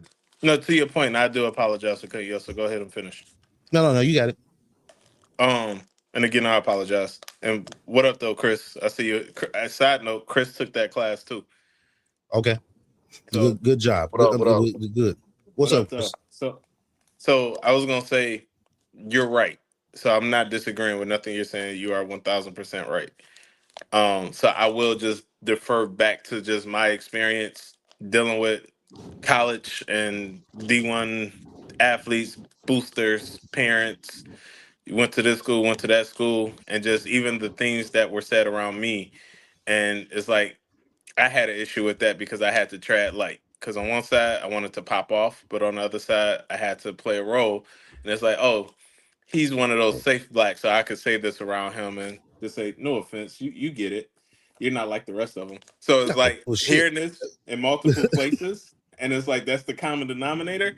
I Mhm. could Facts. completely understand why people will bring race into that because the parents, the like all the things included. Because I lived You that. know what? I'll buy your theory if you show me where it doesn't happen in every white on black crime that the news media hits, especially if it's a white police officer. Show me one. Show you one what? I'm saying the same fervor kicks up in every type of scenario when the colors align the way they do now. Whether race sometimes race does have something to do with it. Sometimes it doesn't, but it doesn't matter. We'll still have the agitators. What Carmelo Anthony case in the Metcalf scenario is not new when it comes to bringing in race. It's brought in everything. I'll go back to Ferguson once again. There was many things said. Kyle Rittenhouse, there wasn't one minority shot there, but you still ask people today, they'll tell you that he went there and killed black people. Oh So yeah. No, you're it right. doesn't matter the I do scenario correct the as long as the colors fit. Somebody will make up a story. It doesn't necessarily be true or based in fact, because racism is like, oh, it was racist. No, it wasn't. Well, really? Are you saying racism doesn't exist? Well, no, I'm not saying that. Yeah. So it's a losing argument once race gets invoked. It's a losing argument that buries the facts and it turns into this circus, in my opinion. No, I get what you're saying. I do. I I do want to see it get from Chris both in sides, there but I with get you. what you're saying. But go ahead. No, I want to get Chris in here. Hey, Chris, how you doing today, bro? Man, I'm doing good. Sorry about that. I'm on the road traveling, so Oh, finally, yeah. So, but I was like, let me make sure I jump on. Hopefully everyone's doing good. I know I'm coming in late, but I wanna talk to Joe real quick. Yep, go ahead. His statement about the racism, and when things align, people bring race into it. Uh, Joe, do you and you use the term agitators, but again, I'm coming in on the back end of the conversation. Do you know why minorities bring up racism when we have these situations that occur? I don't necessarily know why, other than the scenario fits. Now, if we're going to go into historically, why did we bring advocates to help out minorities? Sure, that's happened historically. But let's talk about like Ben Crump. I don't think he's No, an no, no. advocate. Hold on. I'm specifically asking. You use the term agitators, and I'm asking you, why do people bring up racism? And it's minority people who bring up racism when the colors align. When we have a situation with a white person and a black person, and the black person is the one that's the victim and ends up losing their life. Why do they bring up racism? You would have to tell me. I don't know. Okay, so the reason why people bring that up is because that's their perception, right? Their perception, their reality, and And Joe, by all means, Yeah. I'm not, being disrespectful or anything like that to you, brother. Hey, It's you all guys, respect. just because I'm But the only white guy on the panel, you don't have to keep apologizing to me. I got thick skin. I'm fine. I'm fine. I don't have a race problem. I'm good. all right, that's good to know, brother. But I think what happens is, when we are speaking about this, like Joe's saying something, it's important for us to understand the context, understand the viewpoint of the people who say these things. Now, sometimes, like all of us know that some situations people really like to throw out race, and it's really not. It's not a racist thing. No, you did something wrong, and I'm sorry, but justifiable use of deadly force was used upon you. Now, in some situations, right, it is the public, right? They're responding based on their trauma and their experiences. The minority community will always, anytime there's a situation involving a white person, or another race that takes the life of someone that looks like them, and then they feel like the criminal justice system has failed them, that's going to be the ongoing, valid emotions that they have. The only thing we can do is try to provide context as educators about whatever that specific situation is. And if they're open minded enough, then they can meet us in the middle and see the other side of the coin. If they're not, that's fine. At least we've done our due diligence. But I think it's kind of ignorant of us as educators to slightly be dismissive and not at least understand that that is their level of education, that is their viewpoint, and that is their trauma, right? So they're responding from that. Um, I we get what just you. have to decipher when it's that, like, we know as educators when we're looking at situations, totality of the circumstances, the acts of the subject, the bad actor that led to XYZ, right? I think we can't just, for me, again, I'm coming on the back end, so I'm hearing the term agitators. And yes, there's some people that are agitators. But Okay, look, absolutely. I use the word one-time agitator, and I'm speaking of, and I'll go to Ferguson because it's a great example. There were things shared that the people still believe today that never happened, and the people that said these things knew they never happened, and yet they still pushed it forward. I'll call that an agitator. But Correct. here's another thing: I'm not an educator either. I'm an investigator. So if you tell me that it's got racist overtones, I'm looking for facts that I can prove in court. When I don't find them, then I dismiss it. Correct. I Okay. can't go was like, well, it must have been racist because he's white. And I'll say another thing too. And I got friends of all colors, right? I'm not a guy's like I got a black friend. I got plenty of friends, right? all my Thank you for friends, not saying that. listen, all of my friends of color will refer to me as the white boy. Now it's white boy, and then Joe, they may tell more things about me. And they're not being negative when they do that. But do you think that I refer to with my white friends, if you will, and I talk about one of my black friends, I don't give it a predicate. Is it, oh, my black guy or this guy who is black? I'll tell a story about it. And if his color comes up in the story, maybe that's so. But I'll say that we've seemed to have gotten to a culture now where all of a sudden, as a white man in my 50s, an ex-police officer, when I meet anybody of color, I'll have to convince them over time, the best I can, that I'm not what? That I'm not what? Racist. I'm not racist because it's already assumed that I am because of the color of my skin. Just like Duran said earlier, like, well, people think black people are more dangerous because of the color of their skin. This is ridiculous. And anybody that holds that, I think, it's a fantasy. That's not how the world works. People do things for reasons.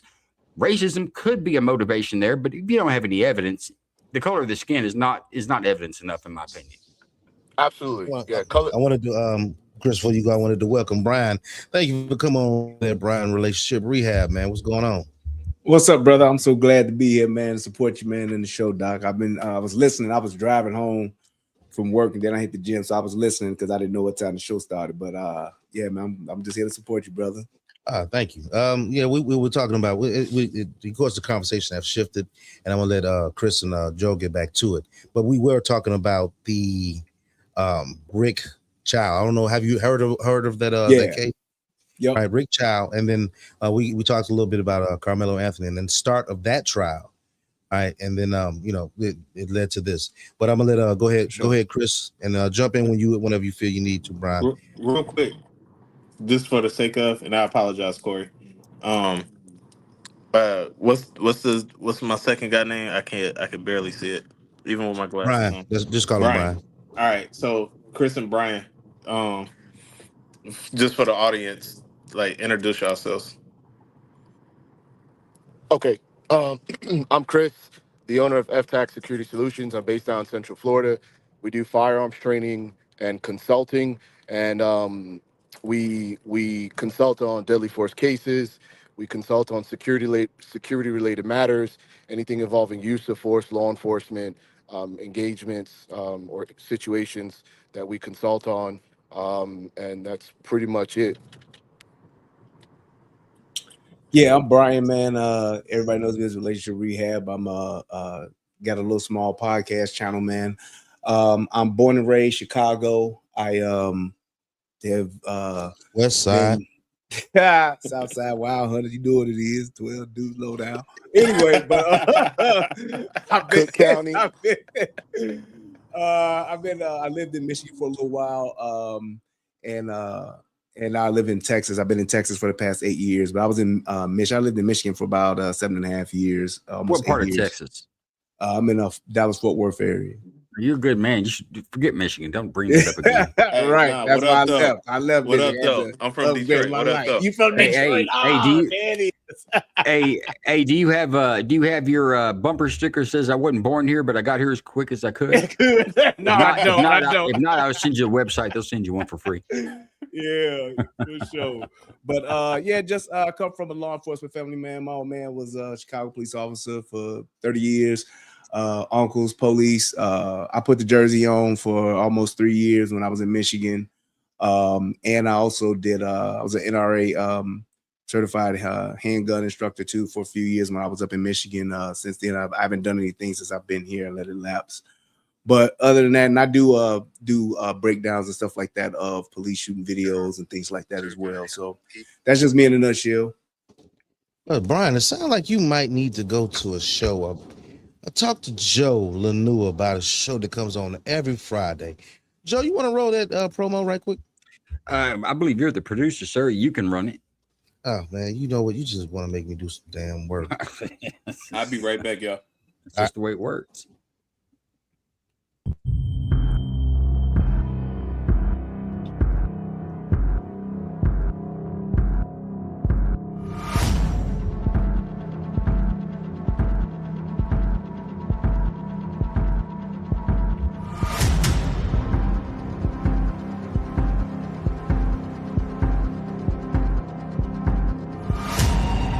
Incarcerated individuals' use of institutional telephones constitutes consent, and your calls may be provided to law enforcement agencies. Thank you for using Securus. You may start the conversation now. Yeah, that's what's up. I was actually on the show with Joe once. It was a while ago though, but yeah, I thought I recognized your voice. Yeah, I did one. I did one. Yep. We're still damn. But I didn't know. I don't know like when it comes on or anything like that. So you just let me know when it is, man. And if Clock okay, look, for everyone out there, 9 p.m. Eastern every Friday night, we kick off live with the grand jury. I'll have 5 brand new volunteers each week to sit as a mock grand jury. We'll see 5 cases of police use of force and ask them to decide on the reasonableness of it. It's a great show. We're not really getting the traction we need, but I'm a really piss poor promoter. But yes, 9 p.m. Invite your friends, take it out. I promise you'll enjoy it. If you've got a smart TV, pull it up on YouTube. You can watch it on your television. It's like a regular show. But yeah, every Friday night, 9 p.m. Eastern, we do the grand jury. Anybody that would like to be on it? I want in. Okay, yeah, that's what's up. Who said that? Chris? Yep, I want in. Bro, me and you have talked about this before, and you're like, oh, no, man, I don't know about all that. What, when you talk to Chris? I've done it before. It's been fun. Yeah, Duran's been on there.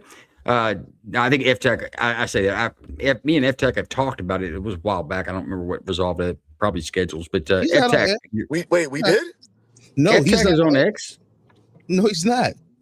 Oh, this man. is if you're not on X, I'm what? Hey, if you're not on X, I'm straight lying about you. Okay, yeah. I was like, what? No, not me. Yeah. Now you firearms instructors, you guys can be on the show, but I do try to keep people there that are just Jane and Joe off the street is who I want. Because that's who makes up our juries, right? Nobody calls up Corey and say, hey, you're a firearms expert. I got a firearms case coming up. Can you come down and be a juror? That's not the way it works. You know, they're selected by lottery, and we're just looking for a reasonable person standard. But no, F-Tech, I'd love to have you on, without a doubt. Yes, sir. Corey, can you hook us up with contact information since he's not on will. X? Yep. F-Tech, if you send me your email, I will send it to Joe and y'all can communicate that way. And Okay, awesome. And if there's anybody out there in the audience that wants to, send me a DM, send me an email, send me something. If you know me, you know how to get in contact. If you don't see it going across the screen, you don't follow me. Fuck you. Okay. I do want to get your point of view, Brian. I want to get F-Tech or Chris. I want to get your point of view. What do you think about the Chow verdict? Man, listen, that based on, you know, what I know about the situation, you know, here's the thing. As a prosecutor, your job is to win, right? You know, watching it, I don't feel like they were aggressive enough to paint that picture. They were aggressive. You see how he talked to Andy Chow? Well, that yes, I saw that with Andy, but overall, right? I think personally, I would have liked to see them be a lot more aggressive. However, here's the thing: when the jury asked the question about the definition of malice, I was like, yeesh. Yeah, it could go either way. You never know with a jury, right? It could go either way. But that kind of did get my spidey senses up. Also, just looking at how they didn't paint that picture to me with this young man, as far as, you know, you're saying he's a victim. I didn't think they did a good job as far as painting that picture of who this victim was, what he was about, so on and so forth. Right? You have But hang on, they can't do that in an original jury trial. Just the facts of the case. There's no foundation to say that this person was a good person at another time. If you want to talk about he was being a good person, you got to talk about him being a good person there or very shortly before the event, and have foundation to be able to tell the jury about that. That's overall, movie trials, man. That's not real trials. No, overall, when you're describing your victim or in your statements, you can include things about the victim. I've seen it done plenty of times where prosecutors are like, this is our victim. He loved to go for walks on the beach. He was a family man. He was this, he was that. And, you know, paint that picture of who this person until was. They pulled out that picture of Instagram when he had that gun. Yeah, I know. I get that. Overall, you know, I think as the prosecution, your job is to win. I think that they should have included lesser charges. As I think they should have included manslaughter on there, and I think that would have been the way that they would have been able to get a conviction. And that's just me. You know what I mean? People were talking about, yes, this young man, you know, was in possession of a firearm, but, you know, based on what the investigator was saying, he was saying a lot of it, like the firearm issue was known after the fact. We have witnesses that were saying that he didn't. No. It wasn't after the fact. They knew about the firearm when he dropped it. He tried to pick it back up. Yes, that's what I'm saying. The firearm, they were trying to justify the chase, right? Like for me, South Carolina law. How I'm looking at it is this, right? All of us are gun owners, right? As a gun owner, your job is not to escalate things, right? Why are you pursuing someone who didn't commit a crime, right? Didn't steal anything. So why are you pursuing this person? He was already committing the crime. He was already committed a crime, but he doesn't know that. But see, that's what I'm saying. That was after the fact, so they can't. Well, let me ask you this. Let's talk about that. Hold on, let me finish.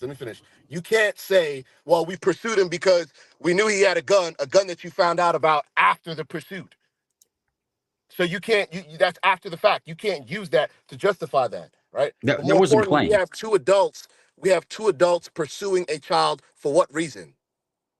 That's what I want to ask you guys. What is the valid reason for these two adults to pursue a child? If you ask, you gotta let us answer it. So if they're pursuing him because they thought he stole some product out of their store.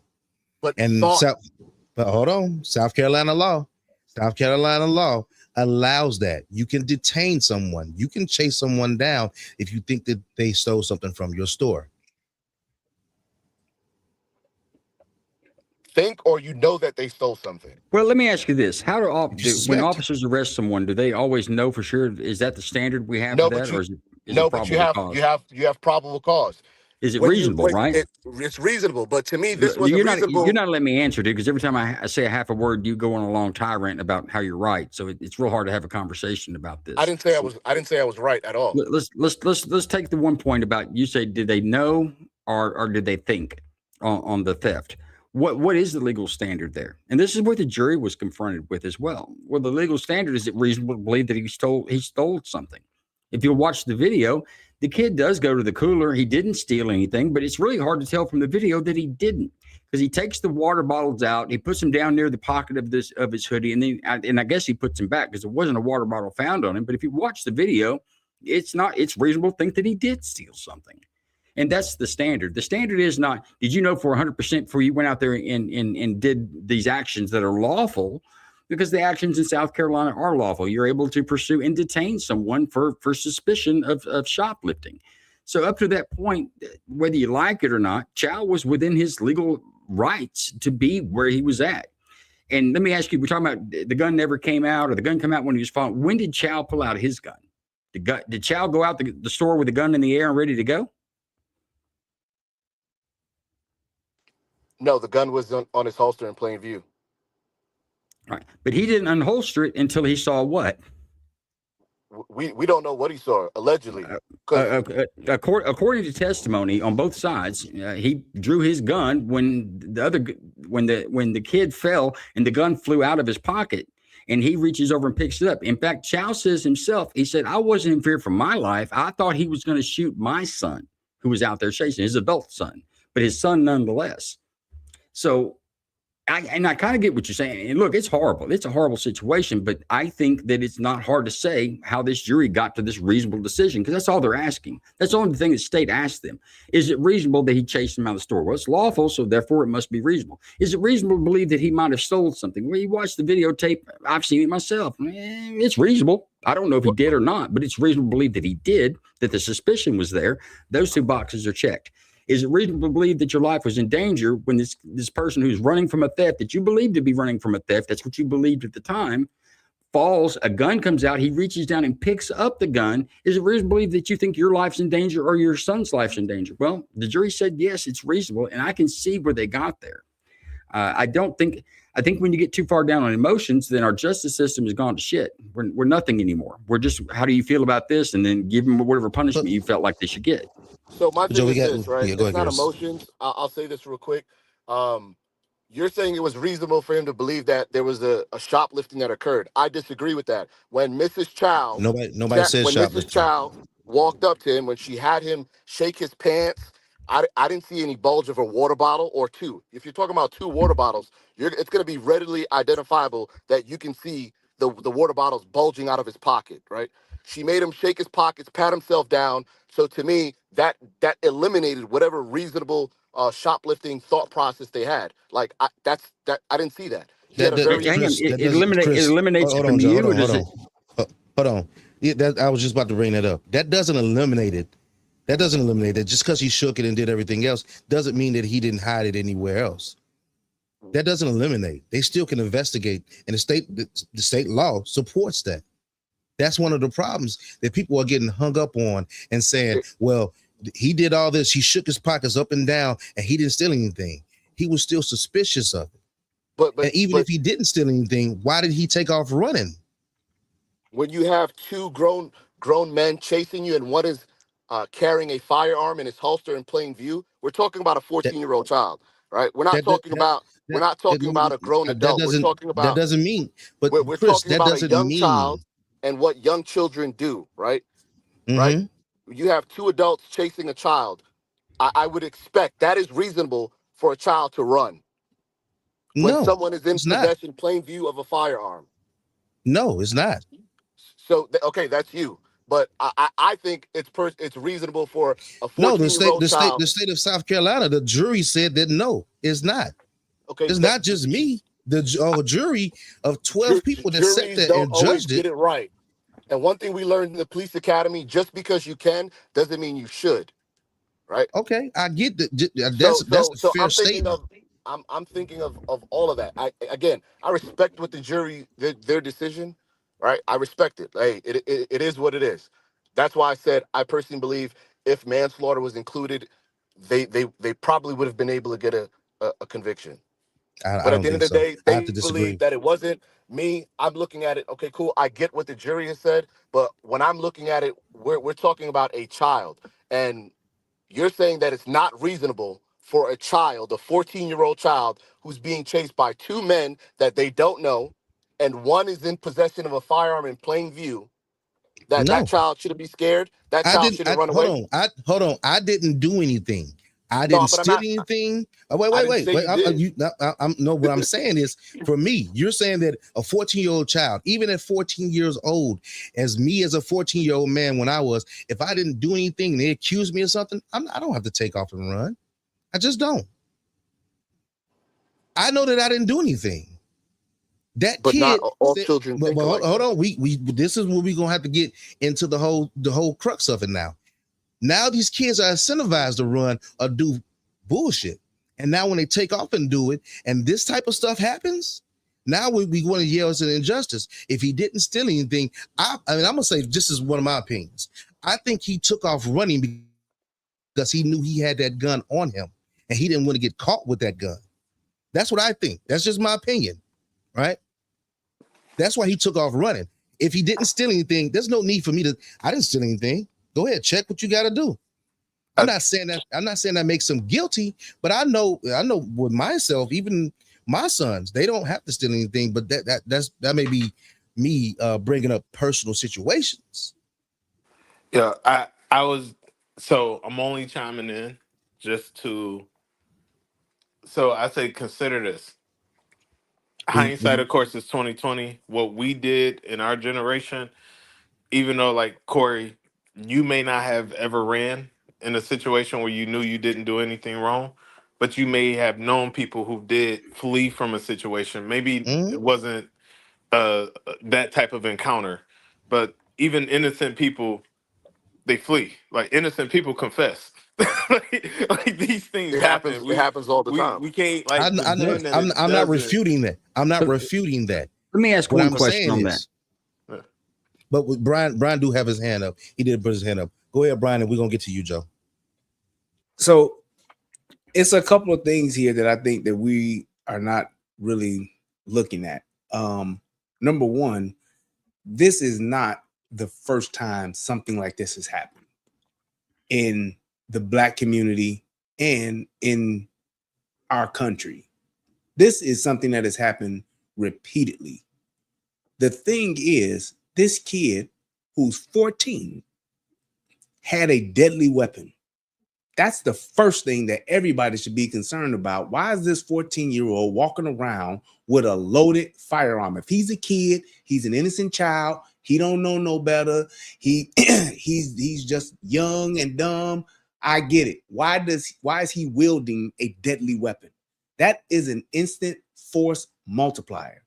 The other part to this is, why are you going into a store with no money, an empty book bag, and fucking with people to give the impression that you may be stealing? This is what we call the force continuum of the fuck around and find out. He leveled it up, had a deadly weapon, and then when shit got heavy, he ran and then he had a gun on him and not realizing what the ramifications of that is. Nobody's gonna wait to see if this is a good kid or a bad kid because he has a gun. If the kid had a stick, that's one thing. If the kid knuckled up, that's another. This kid he had a gun that fell and then went to pick it up. I don't know what person would wait to see what a kid is going to do or a human is going to do when a gun's on the floor and they're going to pick it up. I don't understand how we are just negating all of that and people aren't talking about that part. He was playing around with fire and he got burned. There's no reason for this kid to have done what he did but there was absolutely no reason for this kid to have a loaded gun and he's playing around, which goes to the reason, to the point all the more of this is why kids shouldn't have guns and they should know this. But a year from now, 6 months from now, there's going to be another kid that's going to do something just like this. This is a culture problem. Our kids keep thinking that this is TV or this is a video game and they can get away with this shit until they don't. Go ahead, Joe. My point is we're talking about what's reasonable for the child to do. That what the child did in the situation was never a question for the jury. The only reasonableness the jury decided was what Chow's reaction was.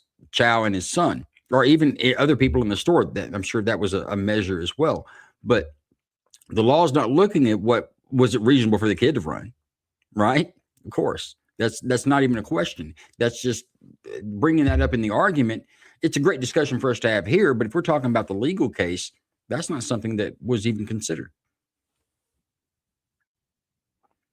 And good points made Robert there. Good points you made. E. Jones had put up another question. Well, not a question, but I think a statement. I'm new to the case and don't know all of the facts. It's a tough one, but having a gun and fleeing as if guilty is bad. Pursuing someone who is fleeing is dangerous as well. And well, it's a couple key words that people have said, right? And I want to, everyone brings up this thing, escalate. Someone tried to tell me this earlier, that if you chase someone, you're escalating the situation, right? They try to use that. Anyone want to talk about that? That you're escalating the situation, that if you take off, you take off chasing someone. I would just ask, is there any duty in the law that when you're exercising something you're lawful for you to do you have a duty to de-escalate? Do I have a duty to de-escalate before I use deadly force when I'm confronted with deadly force? Is that a duty that we have? No. That sounds good on the evening news, and we make sure cops need to do that, but there's really not and as far as I know, no state law that requires an officer to de-escalate prior to using force. A lot of people like to say de-escalation. I think. Well, go ahead. No, go ahead, Chris. You got it. So yeah, I agree that there's no requirement to do that, right? I think the thought process for me in this discussion, right, it is as a gun owner, right, your responsibility is to de-escalate when reasonable, right? This wasn't a situation where when he was inside the store and it unraveled and he had to defend himself. That's a whole different ballgame. Like for me, I'm looking at, why would you make the decision to flee, to chase someone, right? Right, and put yourself, because I also think about liability, right? So just because you right, just because you can doesn't mean you should. Also, you might be right criminally, right? But are you going to be able to uphold yourself civilly as well, right? So Well, looking he's at going to have to find liability, out in the civil court. But go ahead. I'm yeah, sorry, Chris. correct, yeah. Yeah. So looking at all of that, right, from both sides, and thought process for me is like, if there is no jeopardy, there is no life in danger, why am I going to pursue this person, and for it to possibly escalate to something where now I'm forced to use deadly force, right? I can answer that. You know, the thought process is in that given situation, right? And in other situations that I've seen where I'm like, man, all you gotta do is just walk away, bro. Like you didn't So, need to take it there, right? Because you don't know what you're gonna be stepping into, and then now you're gonna be forced to respond a certain way, right? so So Chris, that's my thought so process. so Chris, your name is Chris, right? Yes, sir. Okay. Hey, so have you ever had something stolen from you? Yes. Okay. How many times has it happened where you've had something stolen from you? A time or two. Okay. So when those things were stolen from you, were you there?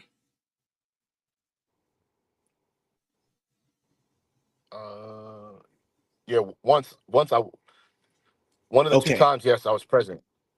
Okay. So out of one of those 2 times you was there, and then one time you, I guess, found out after the fact that something was stolen from you. The feeling that you get when you find out something's been stolen from you, the 1 or 2 times, were you in either one of those times, or if not both of those times, pissed off, frustrated, upset? Absolutely. Frustrated, pissed off, all the above. But again, to Okay. me, Did you just take your L? yeah, it is what it is. Right.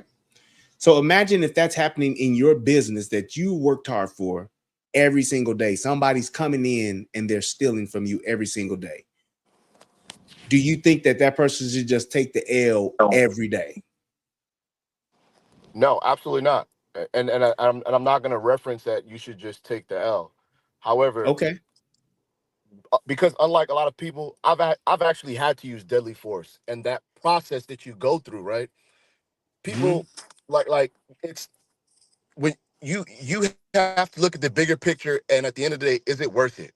Right? Is it actually worth it? You as a civilian, right? I'm gonna chase someone, right?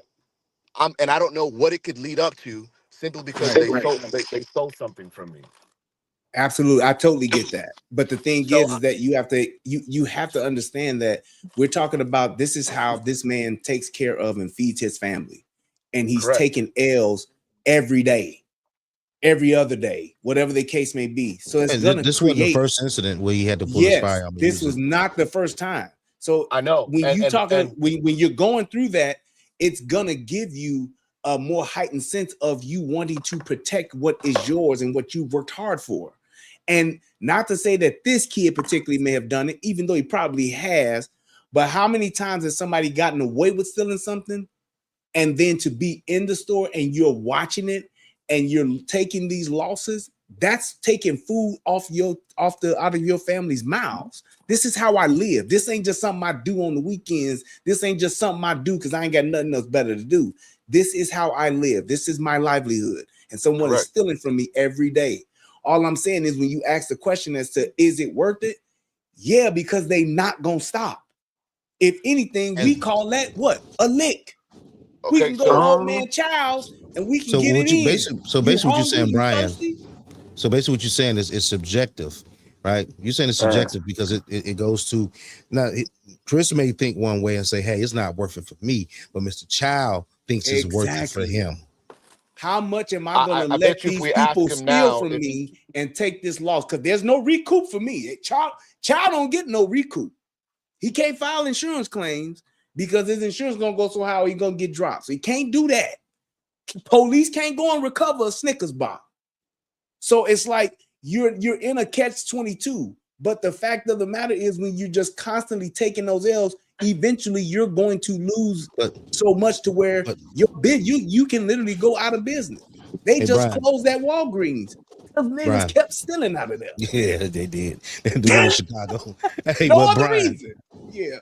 but I know what Chris is saying, because when you I know exactly what you're trying to say, Chris, as far as that, when you have this self-defense situation and he had to pay a whole lot of money, right?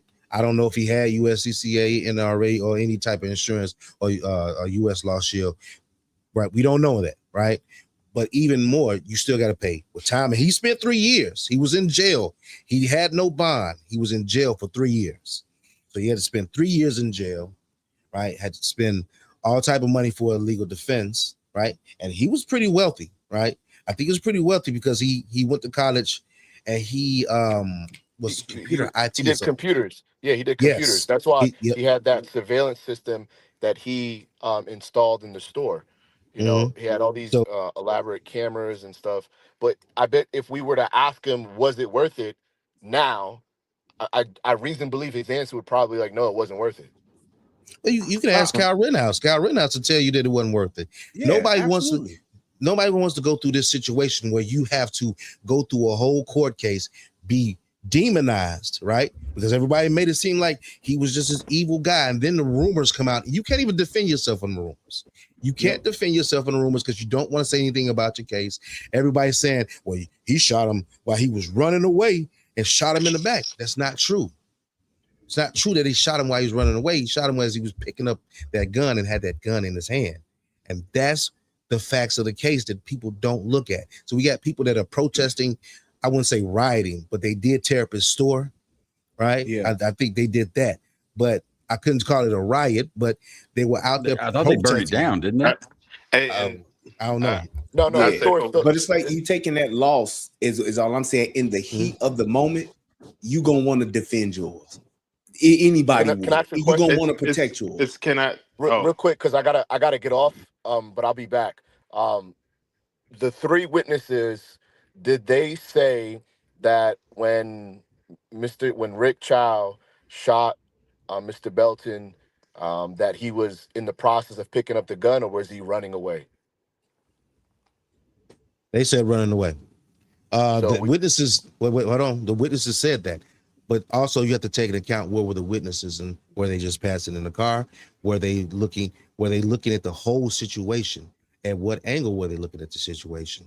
Also, then you got Andy Chow that gave his testimony and talked about what he saw from his angle and viewpoint. Whether you believe it or not, one thing is, this is why I say with the court system, when it comes to that cross-examination, some truth is going to be told. I can tell you that much. You better be absolutely. a good damn liar.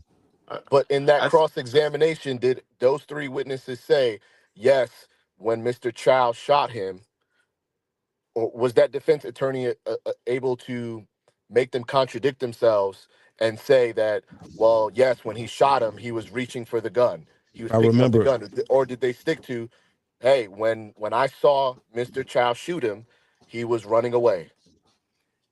No, they said that. Okay, one of them said that they didn't see anything in his hand. Now, the way the question was All three of asked. them said they didn't see anything in his hand, but Hold on. There was one. The way. All right. So her testimony was a little wonky to me, but there was one. I can't remember if it was the daughter of the lady, but she said that she seen the gun out when he was already on the ground. They were doing chest compressions. The gun was on the ground, so to mean the gun came out no matter what. But they also testified and said that they didn't see the gun in his hand.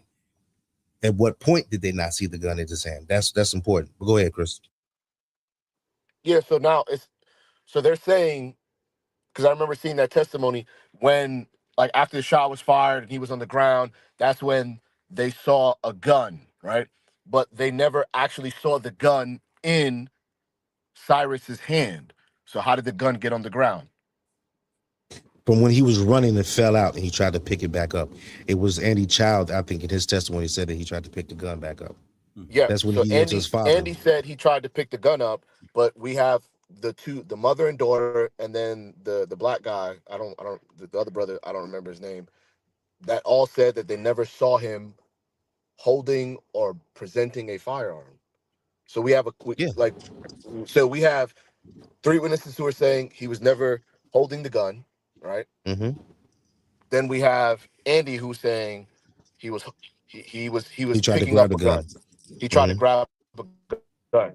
So we none of us, we don't know what actually transpired. Is who do you believe is more credible? That's where it goes back to what? To the reasonable person. What can we put together? Whether the prosecutor put together a good case or a bad case, or the defense did the same.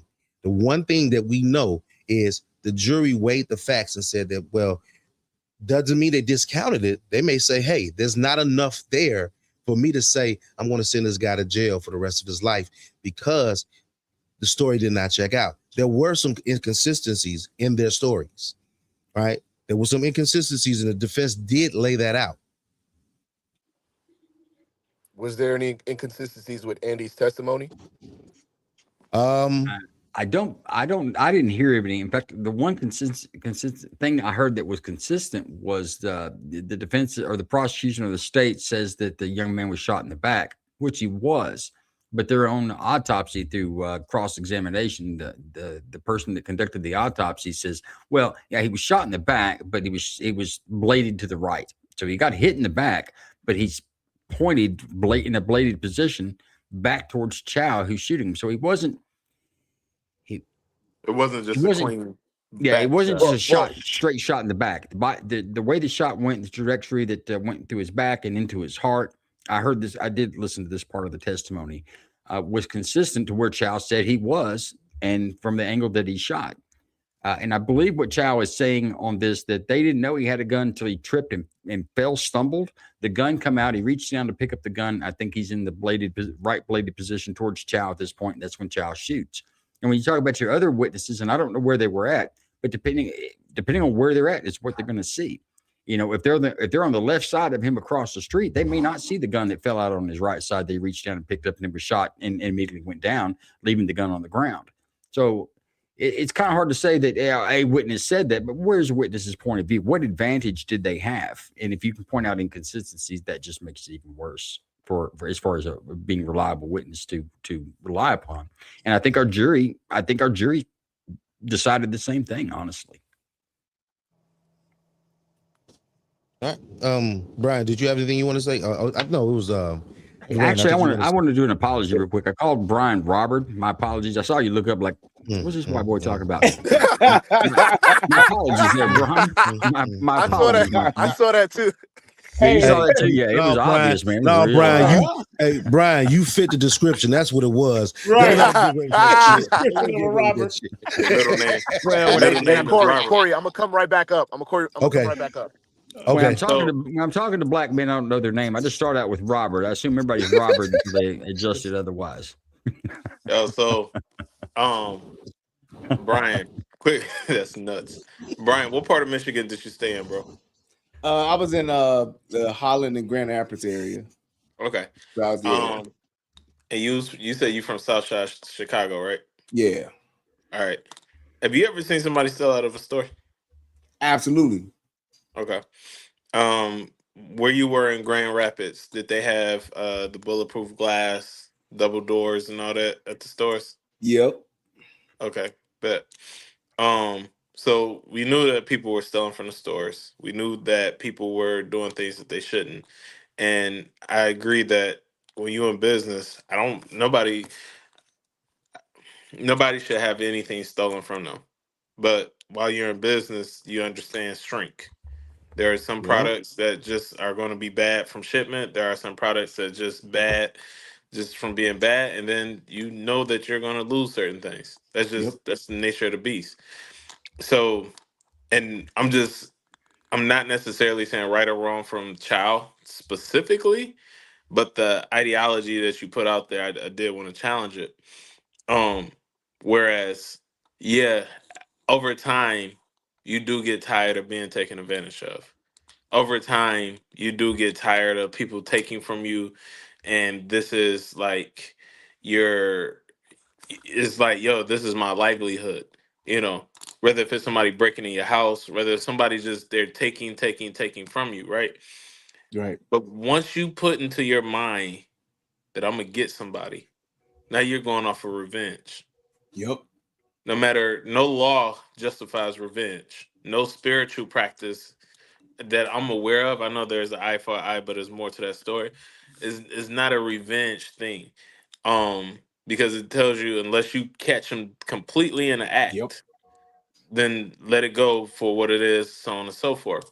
So I just had to push back on that notion. Yeah.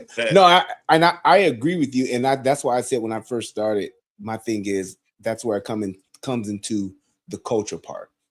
Because in our culture, can you steal from the dope man? Unless you Can Omar. Can you steal? Right.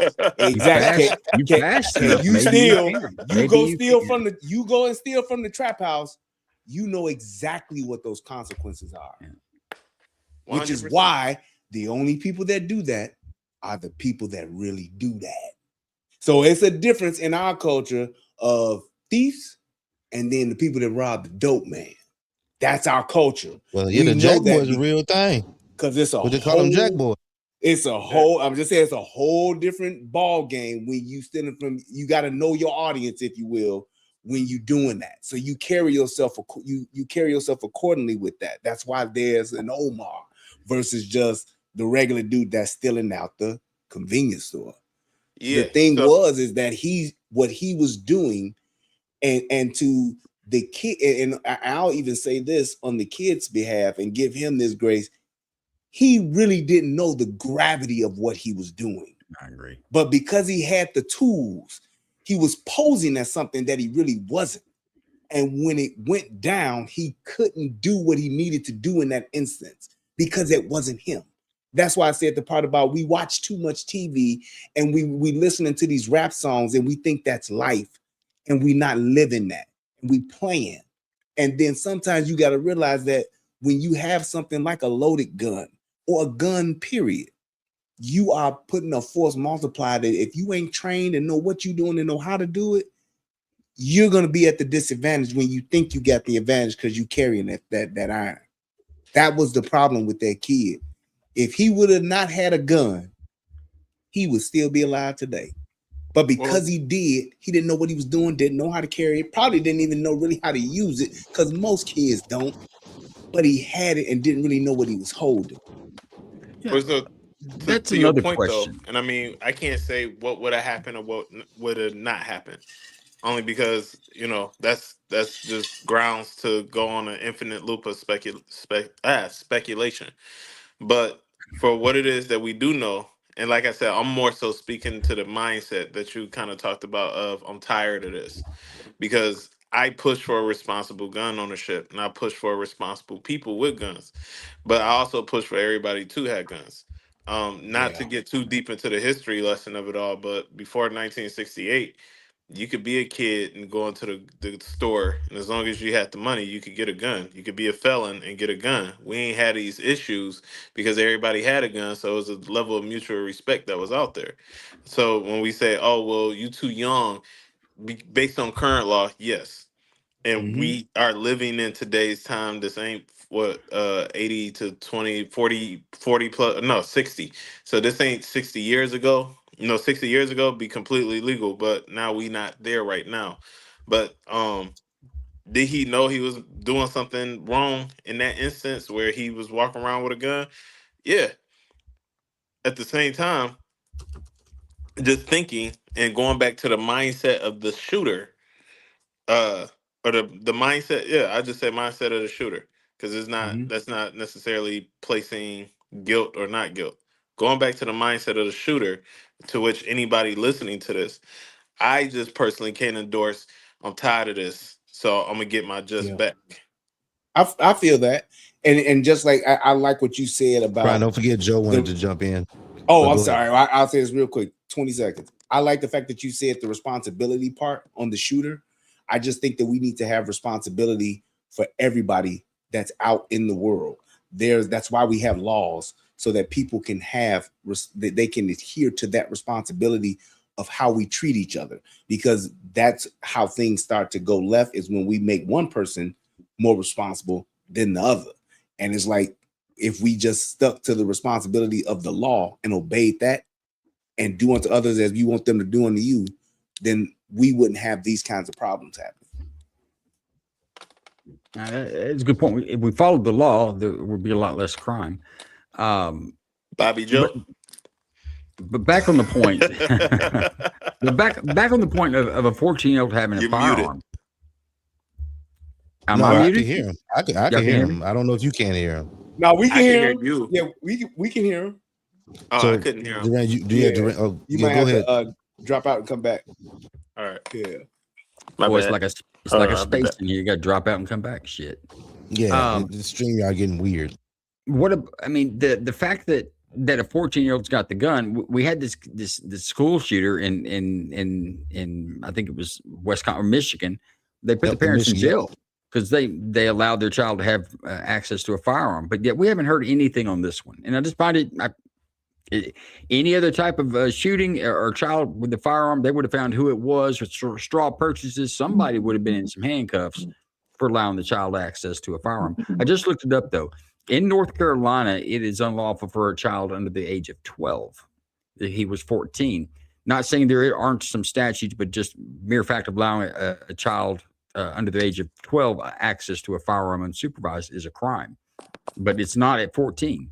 I still say that there's probably some, it being a handgun, there's absolutely some legalities there on how the child got access to the gun. But that's, once again, that's not something we're talking about, and I find that odd. In any other situation, we want to run ATF, running serial numbers, who bought that firearm first, right? We've seen firearms traced down. I wanted to know right? that. But I wanted to know that. It's been silent. No one's talked about that at all, and I think that's because it's a black-white situation instead of just analyzing the whole situation and figuring out what happened. And I think what they did in Michigan with those parents, when you can show gross negligence, I absolutely believe that they should lock the parents up. I was 100% behind that, because it's plenty of times we've had active shooters where these kids have been off the rail for 1 to 2 years of them acting erratic and acting wild and doing just the weirdest things. And we didn't know what to do. We didn't know what to think. We just thought that well, why would you then go and buy him a gun when he's been a degenerate for the past year for his 14th, 16th birthday? Why would you do that? It's like, and when you do stuff like that, then now you're asking for it. You know that this kid isn't right, and you're struggling with raising him. Yeah, you're struggling with raising this kid, and that's one of the things you go and do. You go, if I got a kid that's struggling mentally, struggling amongst his peers, struggling in society, the last goddamn thing I'm gonna do is take him to the gun range. It's just something I don't want to teach my son who's mentally struggling how to be proficient with a firearm. It's the last thing I'm doing. Give him a factory reset. Right. I'm gonna do that as opposed to doing this. I want my son and my daughter to learn how to use guns. I'm pro 2A all day, but I'm not gonna do that when I see my kid is struggling. That's my thing. So when it's clear and parents are doing things like that, absolutely they should press charges on them. They're not de-escalating at that point, I would say. But I'm all for. I think parents should be held responsible for, especially kids 14 or under, right? I mean, if you're not in charge of them, nobody is. If you're not running them, nobody is, and it's your responsibility. You brought them into this world. You're responsible for them, and you should be a better parent to raise your child to stay away from the justice system. Why would you raise a kid and just blame it on whatever societal issue you've got, and your kid goes to prison? Because at the end of the day, your kid's going to pay that price. That's horrible. I say my only pushback on that, Joe, you're a parent. I am a parent. Brian, are you a parent? Yes, sir. All right. I'm just a baby daddy. Nah, I ain't take care of them little motherfuckers. I just made them. I just got it pregnant and I left. So his bank account says that's a lie. Right. And you said you from West Side, right?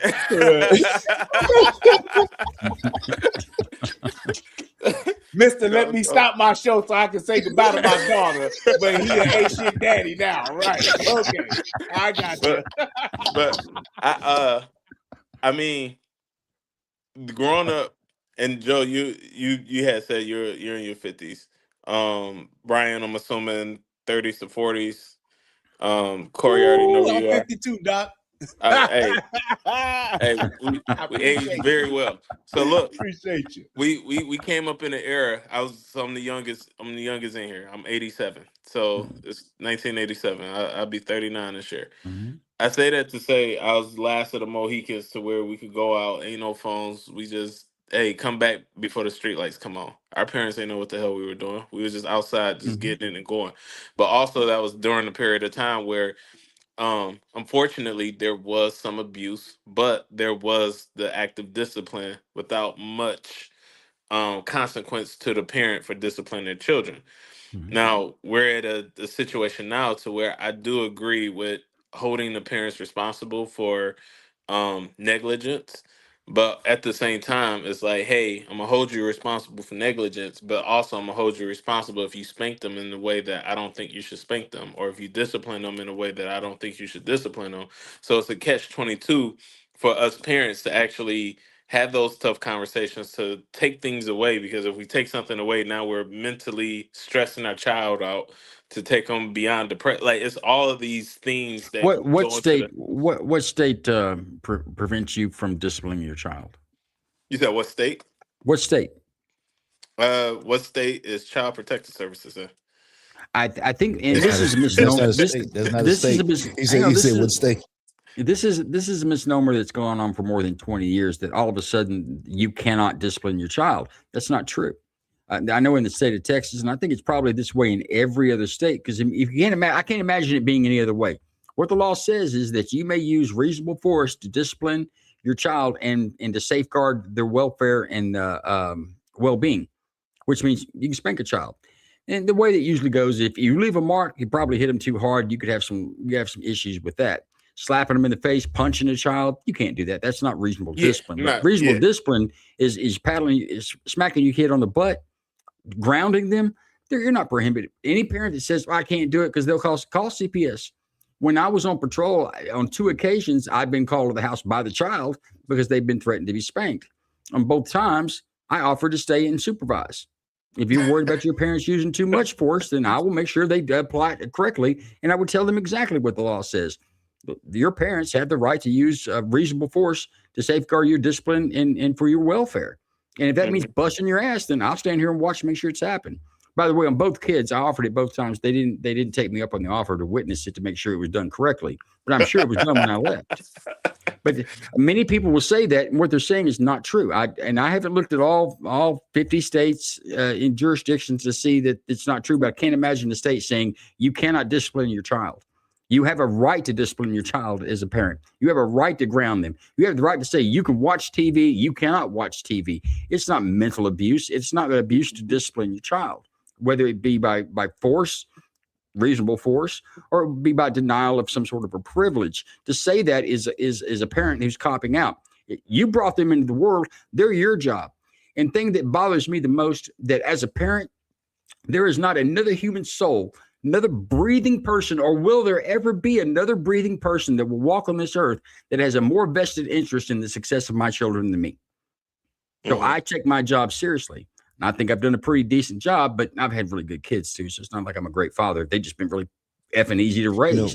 But the matter of the fact is that in school, the sheriff's department, the court down the street, the lady down the road, none of them have any more vested interest in the success of my children than I do.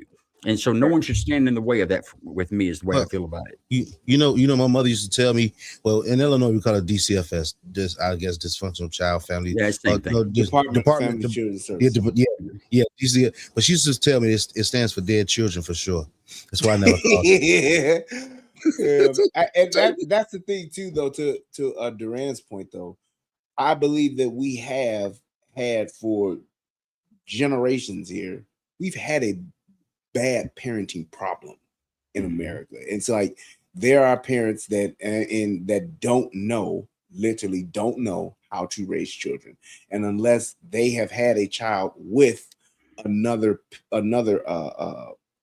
an adult that is actually going to be in the home that comes from what we would call good stock or being raised right, there's no way that they would ever know. I mean, my wife is a juvenile probation officer, and the things that the parents say to her, it's literally as though they have an expectation for her to take over as far as raising their children. Like, I mean, no, I shit you not, the things that you would say, like, I'm not the mama, you are. It's like they would say, you know, she such and such just went outside. What we gonna do?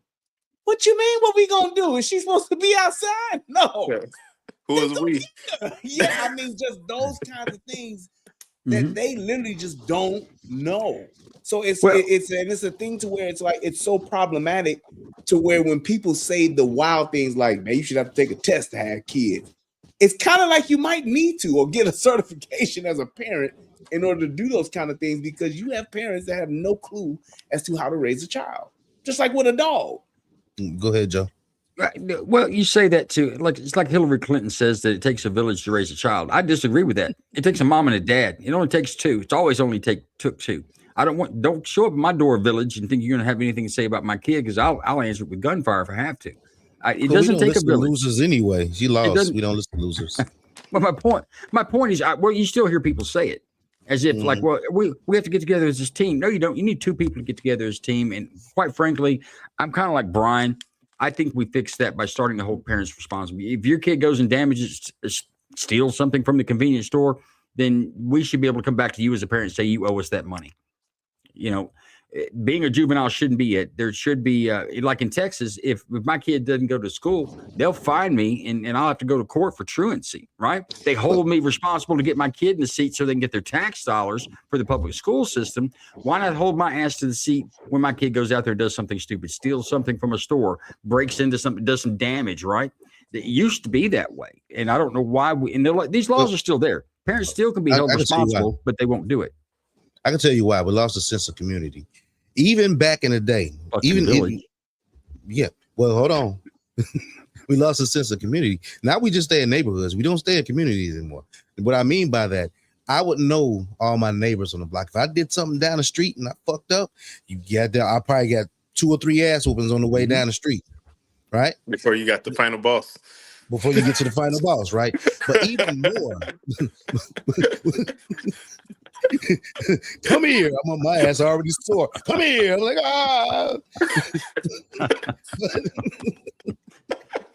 I know Joe gonna have fun with that one. Get to that final boss, boy. That's right. You dreaded that, but those are the kind of things though that we. I had a final boss too, boy. Those are the kind of things that we didn't do because we didn't want to get to that point. Exactly. But the breakdown of the family and things like that, yeah, because it's like just as important. Hold on. I'm sorry. Let me finish this. Even the store owners, this is important. Even the store owners knew your parents, and if you fucked up in there, they would tell your parents that you were stealing, and you got to ask when you got home. That's what I mean by sense of community. But you know what the biggest offense in my house would be? Don't embarrass my parents. Go to the store and get caught stealing. They don't really care about you stealing at this point. You done embarrassed us. It's gonna hurt. You're gonna remember it. You won't do it again. One of the things that terrified me about doing stuff like that, my dad was the police, and he literally told me, if you ever get arrested for doing something wrong, don't call me because I ain't coming to get you. Mm-hmm. And that, as a little kid, thinking like my daddy the police and he would leave me in jail, scared the shit out of me. When my friends would go do something, I'd be like, what y'all going to do? Y'all going to steal bikes over in Cal Park? Nope. Because if I get caught, my daddy gonna leave my ass in jail. Mm-hmm. I ain't even have to ask me twice. Hey man, I ain't going with y'all. I'm good. I can't go to jail because my daddy ain't coming to get me. Hey, because you know what the consequences are. These children don't know what the consequences are nowadays. Who's about to talk? Go ahead. Oh, my bad. I was gonna say, and just even taking it back to the firearm stuff, like I think there's a healthy balance. Like since my son was 1 year old and he was able to kind of repeat or just, hey, horse, dog, gun, right? It's like, hey, here's what this thing is. And I think there's a balance there's a balance of introducing children to to like firearms safety, just like I literally, hold on, I'm gonna take this off. I can't make this up. I didn't know I was gonna be on here. I didn't even know we was gonna, well, I knew I was gonna be on here, but I didn't know we was gonna be talking about this. But I Hey, bro, literally I'm not tipping. I'm not tipping tonight. all good. So I got a shirt on. This is for like when I do the programming with children. It's called Armed with Intelligence. Mm-hmm. That's my children's series. I got a guy down here in Orlando. His name's Duro. He's doing urban draw, and it's basically just introducing children to firearms appropriately. I mean, they have competition leagues for children. They could start off as early as 6 to 8 years old or something like that. And I think when we have children, especially properly exposed to different things, they grow a certain level of respect for it. And we still have to understand they're still children, so they're still gonna do something dumb. Something dumb will still happen. But I think proper introduction, proper supervision around these items instead of necessarily demonizing them, and then also understanding that, like, you know, I I never joined the gang, but I would hate for my parents to be the have to face a penalty because I joined the gang and did something. Well, But that I'm brings up There's that there's a brings up an long way interesting point. between being in a gang and you stop it ahead of time. Kids don't go to school. Hold the parents responsible. They're out after a curfew. Hold the parents responsible. I think there needs to be some sort of a penalty for parents failing to be parents. But on your point with firearms, my daughters were around. I was a cop. They were in firearms all the time. I'd come home and take it off like a wallet. Sometimes I would leave. I wouldn't worry about where I left it. They wouldn't touch it because they knew better. But having children to be familiar with firearms and proficient with firearms at a young age, I'm a proponent for that. A 14-year-old running around at a convenience store by himself with a handgun, there's no rationale behind that I would buy. I think. and well, my point to that, and actually agreeing with you to an extent, the people who are trained generally, and I'm saying it one more time, generally in public don't do stupid stuff. And when I think about just even in the community, because I think I was on mute during the time where we was talking about like, or somebody had mentioned like the active shooters or whatever, where like, oh yeah, no, I was here, where we was talking about how in some communities like your kid is bugging out and then they go shoot up a school, and it's like, I'm not saying that is right at all, but I know I went to high school with some people that had guns. We had metal detectors in my high school. We found a way to still get into school, and the reason why they carry guns, although illegal, they weren't part of no gangs. They weren't part of this, that, and the other. But it was the environment that they were in where they was like, "Yo, I want to be able to make it back home." So if something runs up on me, or this particular Hold on. situation, Hold on. Who do you blame for that though? Because who here's do the I thing. blame? Yeah, who do we I blame for that? Because when we talk about this environment, that environment, yeah, we can say that these kids may feel that they need to go carry these guns in order to protect themselves, but it's the environment, right? Because what created that situation? Even whether it's the parents, whether it's the grown-ups, the adults that are around there, those are the ones that created that situation. It's bad parenting by somebody else's kids. Yes. I take it a few further steps up, but I don't want to make this a political conversation. But I would take this a few further steps up the chain. Yeah, it was the Democrats. Yo, I was saying. Well, I would even say this. It's like, and this takes me back to the culture thing. So just like how in your household, Duran, the culture is gun safety, right? Yeah. If we would adopt that part, we do realize that kid would have probably had a holster and his gun would have never fell out and he would have been able to just run and get away. It's little things like that to where it's like we're so quick to put the responsibility on others as opposed to like taking responsibility. How long are we gonna still keep putting guns and Glocks with switches and Glocks with extendos in our pants? Why have we not? And I guess it's because the latest rapper or the latest King Von ain't said it's cool to wear a holster. And it's like until that happens, we're still gonna have this happen. Brian, They're I don't still know. gonna do it. Brian, I'm gonna have to push back on them one. No, I'm gonna say fuck that. I want them to goddamn don't have a holster on because I actually hopefully they shoot themselves. So they shoot themselves, right? Yeah. And I'm they do sorry. it all the time.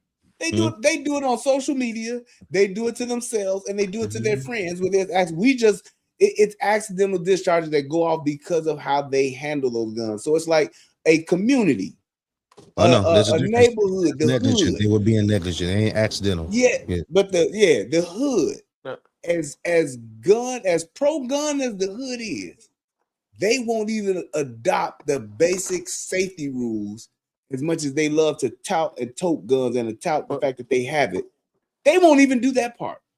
Well, so that's a solid argument. Solid argument.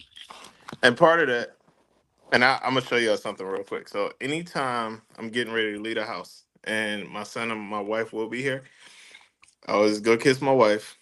We got this, handshake thing I do with my son, and kiss him on the forehead. And I said, "Daddy's about to go. Protect mommy." He said, "Okay." And I said, "Where's your gun?" So this is one of two of his guns. I don't know where his suppressor is that goes with this, but even the slide reciprocates and all of that, right? A He has solid. another one. He has a submachine gun. He has a few of these things, right? Now, be that as it may, once he gets older, do I want him to go? No, not at all. Like, we're gonna talk about the safe. Like, I'll put this in a safe and say, hey, let's go open the safe. Here's yours. This is yours. Protect mommy. Right? That's a mindset. Now, when we start thinking about these kids and the fact that they are getting guns, and we think about the community at large and why they're doing this, that, and the third. Well, one would understand that I don't think at all that the young man, I don't remember his name from the child situation. Um, Clay. Okay. His first name Clay. Yes. So Clay, I don't believe that his parents furnished him that gun. In our community, as we know, our community at large don't like guns like that because we associate them to negativity, we associate them to drug dealers, crime, criminality, this, that, and the third. Now, at large, of course, there are a lot of people in our community who are starting to get into it and see it from a different angle. But just on an overall sense, our community don't really mess with firearms like that. And it's starting to change. But just if we just look at a vote, if it's 51%, we not there. Um, I say that to say majority of the times that they are getting these firearms is either from stolen means, is off the street, is I mean, if you could get illegal drugs in here, you could get illegal guns. Yeah, There we was know even a straw purchases and illegal guns and all that stuff. yeah, there was even a sting where they caught police departments furnishing guns to different communities, selling them to cartel, Russian arms dealers, the whole nine. So when we think about that, and we think about just the association of positive guns, and again, I am not trying to take this politically. I promise. That's another conversation for another day. It's the But Democrats again. Don't worry. we start associating gun rights to having to put a certain jersey on, and that's not necessarily true. And I think once we as a community and as a country at large, once we kind of disassociate constitutional rights from a colored jersey, and we actually start like really kind of engaging and like just saying, hey, it's not just this group that's doing this thing. I think more people would be prompt to get on and do it, and more people would just kind of have that different mindset. Would that stop kids from carrying guns and being stupid? Not necessarily. I think it will slow it down because we don't necessarily, not that it doesn't happen, but we don't hear this happening from other communities and neighborhoods because we don't hear about the court cases. But we don't hear about the court cases because we don't care. I'm gonna tell you why. And I get what you're saying, but we don't care. How many people do you think really follow a case from front to end? They don't. They don't Yeah, care not about discovery unless it's socialized and unless politicized. it's socialized, right? They don't care about. They remember the Kyle Rittenhouse case. They didn't care about any of the stuff in between evidentiary hearings, discovery. They didn't care about anything. All they cared about was when it came down to trial, and half of them didn't even watch the trial because I watched the trial 8 hours a day, faithfully, right? Trying to see all the particulars of the case. Think about it. A few things. How many people actually sit through a trial, actually can interpret the trial, and understand what's going on in the trial?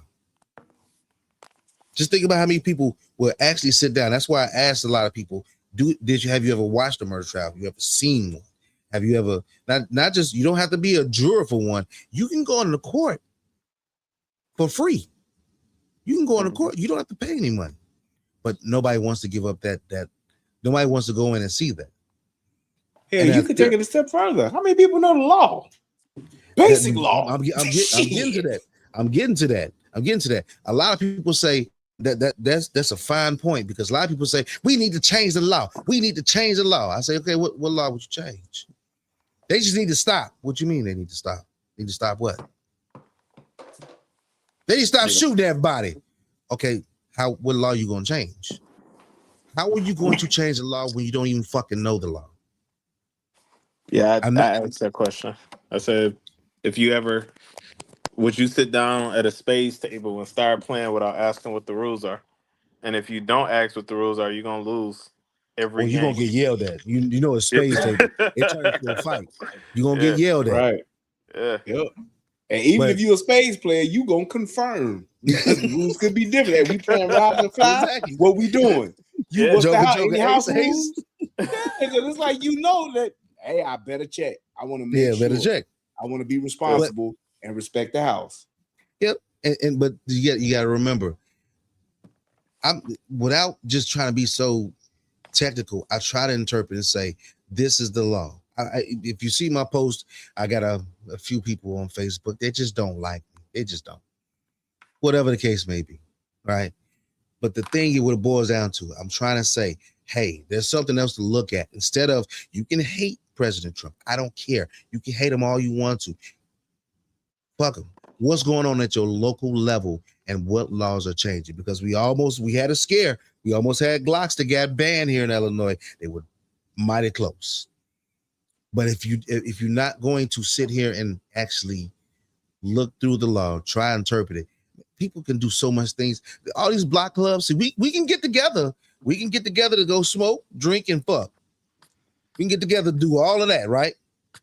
But we can't get together and say what's going on in our legislative process down in, well, for me, Springfield, for you, Tallahassee, for you, it'll be Austin, right? What's going on in those certain areas? What would be the problem? Yeah. No, they don't care about the legislative process. But then when it becomes a law, when they make that a law, that's some bullshit. Well, maybe you could have said something. Maybe you could have spoken at a committee hearing. Maybe you could have went down to your state capitol and said, this is going to affect my community, but you don't want to fucking do that. Yep. And the other thing too, is like, even when it comes to like, when just like with this case with Carmelo Anthony, we got the race thing. I don't understand why we're still not accepting the fact that there are some people who may not like blacks, just like there's some blacks that don't like whites. But to say that a person is racist because I don't like this person or I don't like this group, whatever the case may be, that is not a crime. It is not illegal for me to say I don't like white people. It is not illegal for me to say I don't like Asians. Well, it wasn't illegal for Shud the Builder to say he don't like the N-words. Right. It's like, why would you be surprised in today's world as a black person to find out or to know or to think that somebody don't like you because of the color of your skin and you have a problem with that? That's like somebody being mad. I'm being mad at somebody because they are a fucking Detroit Lions fan. I ain't never gonna be no Lions fan. I'm a Bears fan. Hold on.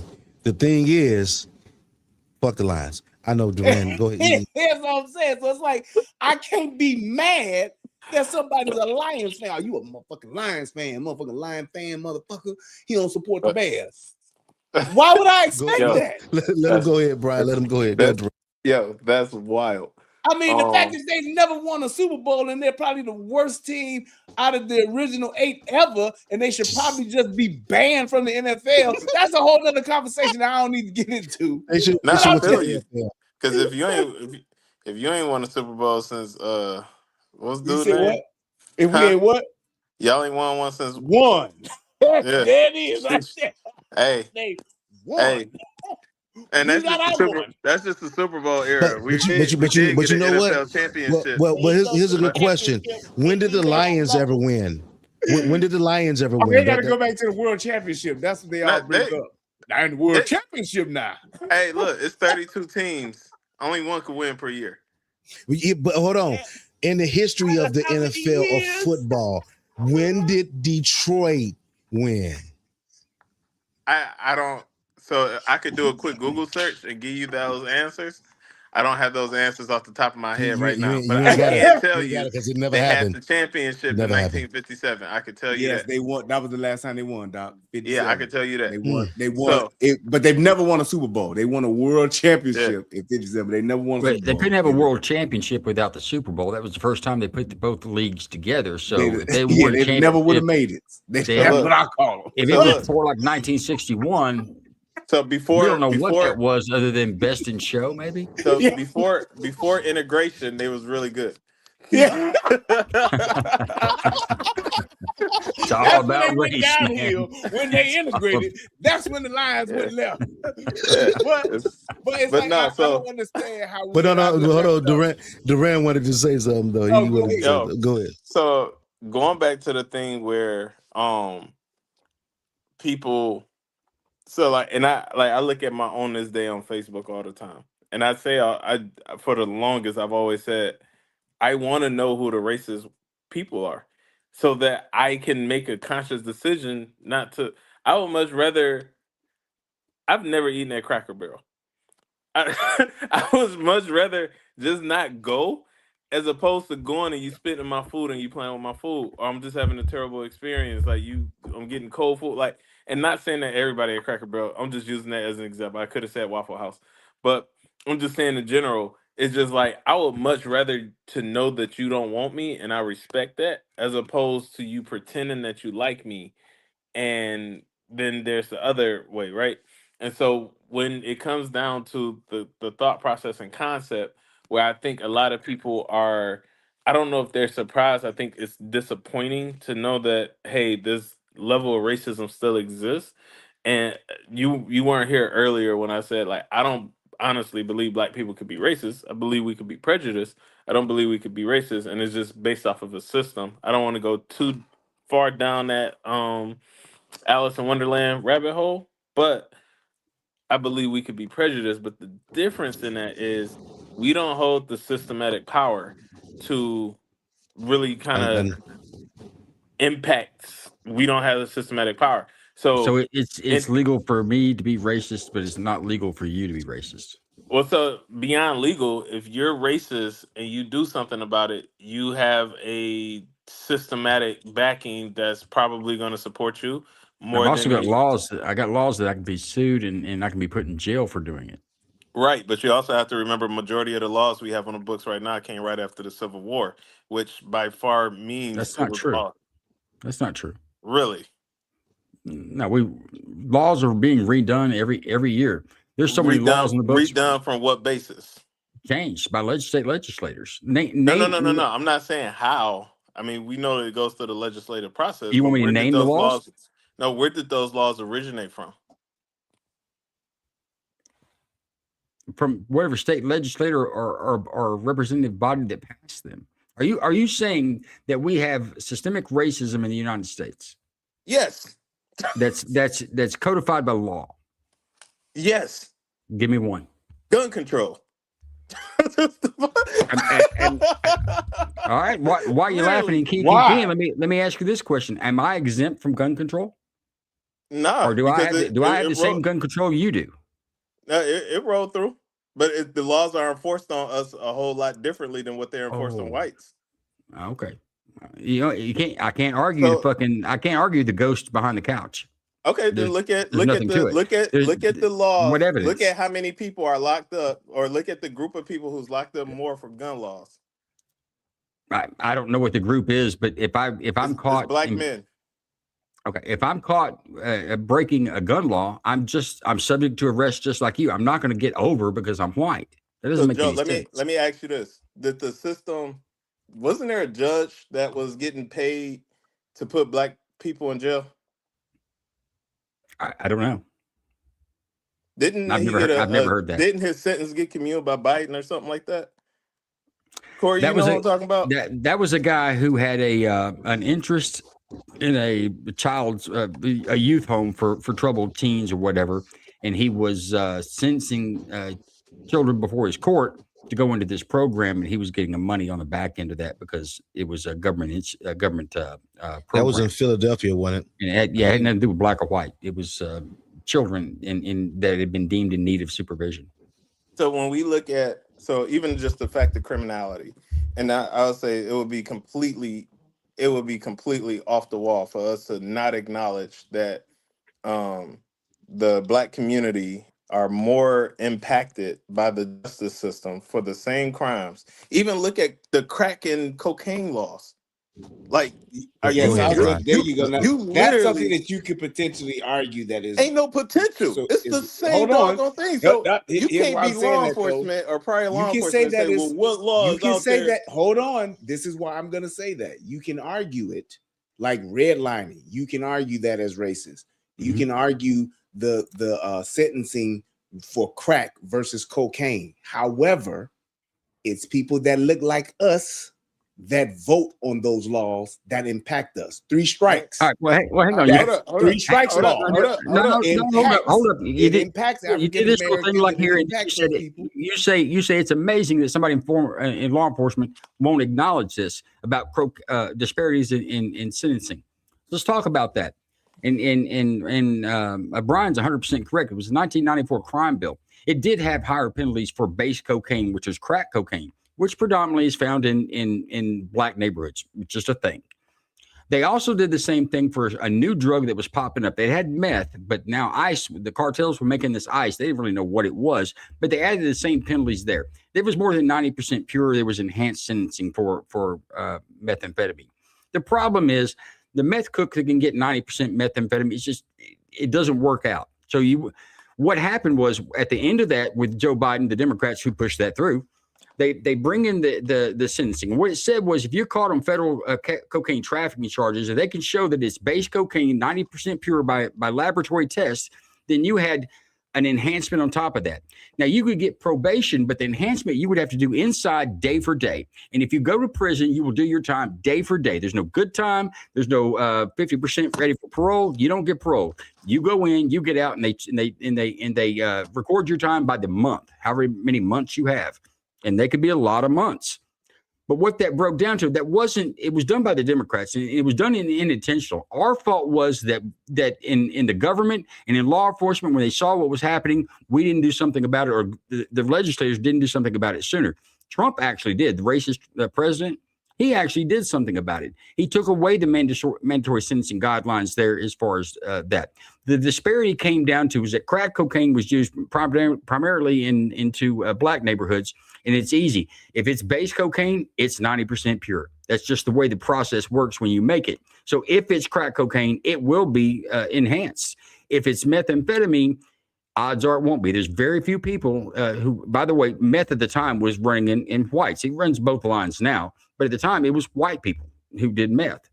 But the enhancements for ice, which would be 90% pure, you couldn't find it because in the lab, you won't find it. 60% meth, 60% ice is pretty damn good stuff, right? That's fire, as they would say. You don't find the 90%. So no, they didn't lay down a law and say, hey, Black people use crack cocaine, so let's make this up more. And then powder cocaine, because rich white people use that. But everybody was using powder cocaine at the time in 1994. It wasn't really broke down like that. The disparity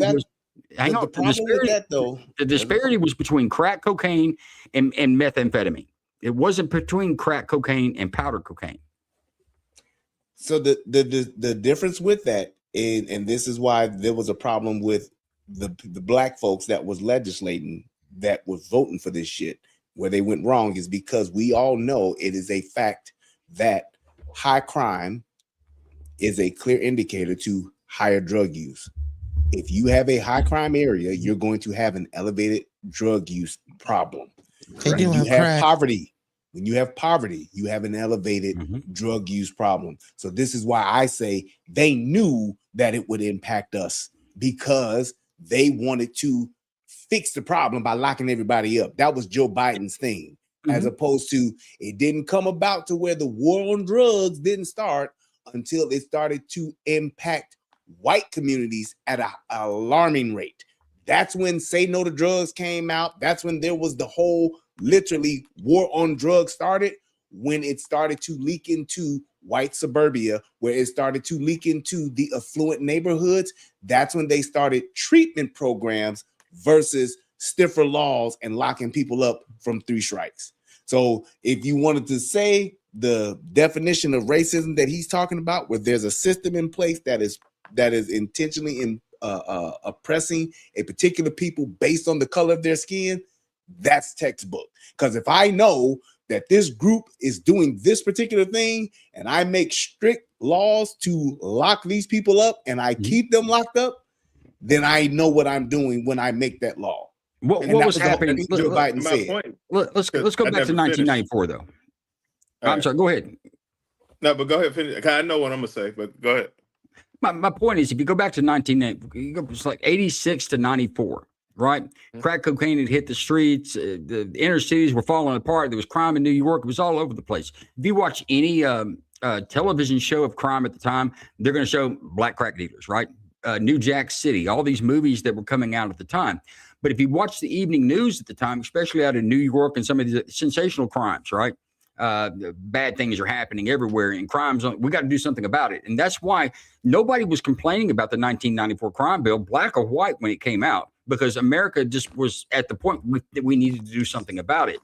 My point where I think that why I say we went wrong is at about 2005, we realized we've almost taken a generation of black men away from their families, because along with the 1994 crime bill, the Democrats passed, it was 2 years later, they passed it that you couldn't get government subsidized housing. You couldn't have a felon. Anybody's been convicted of a drug charge can't live in subsidized housing.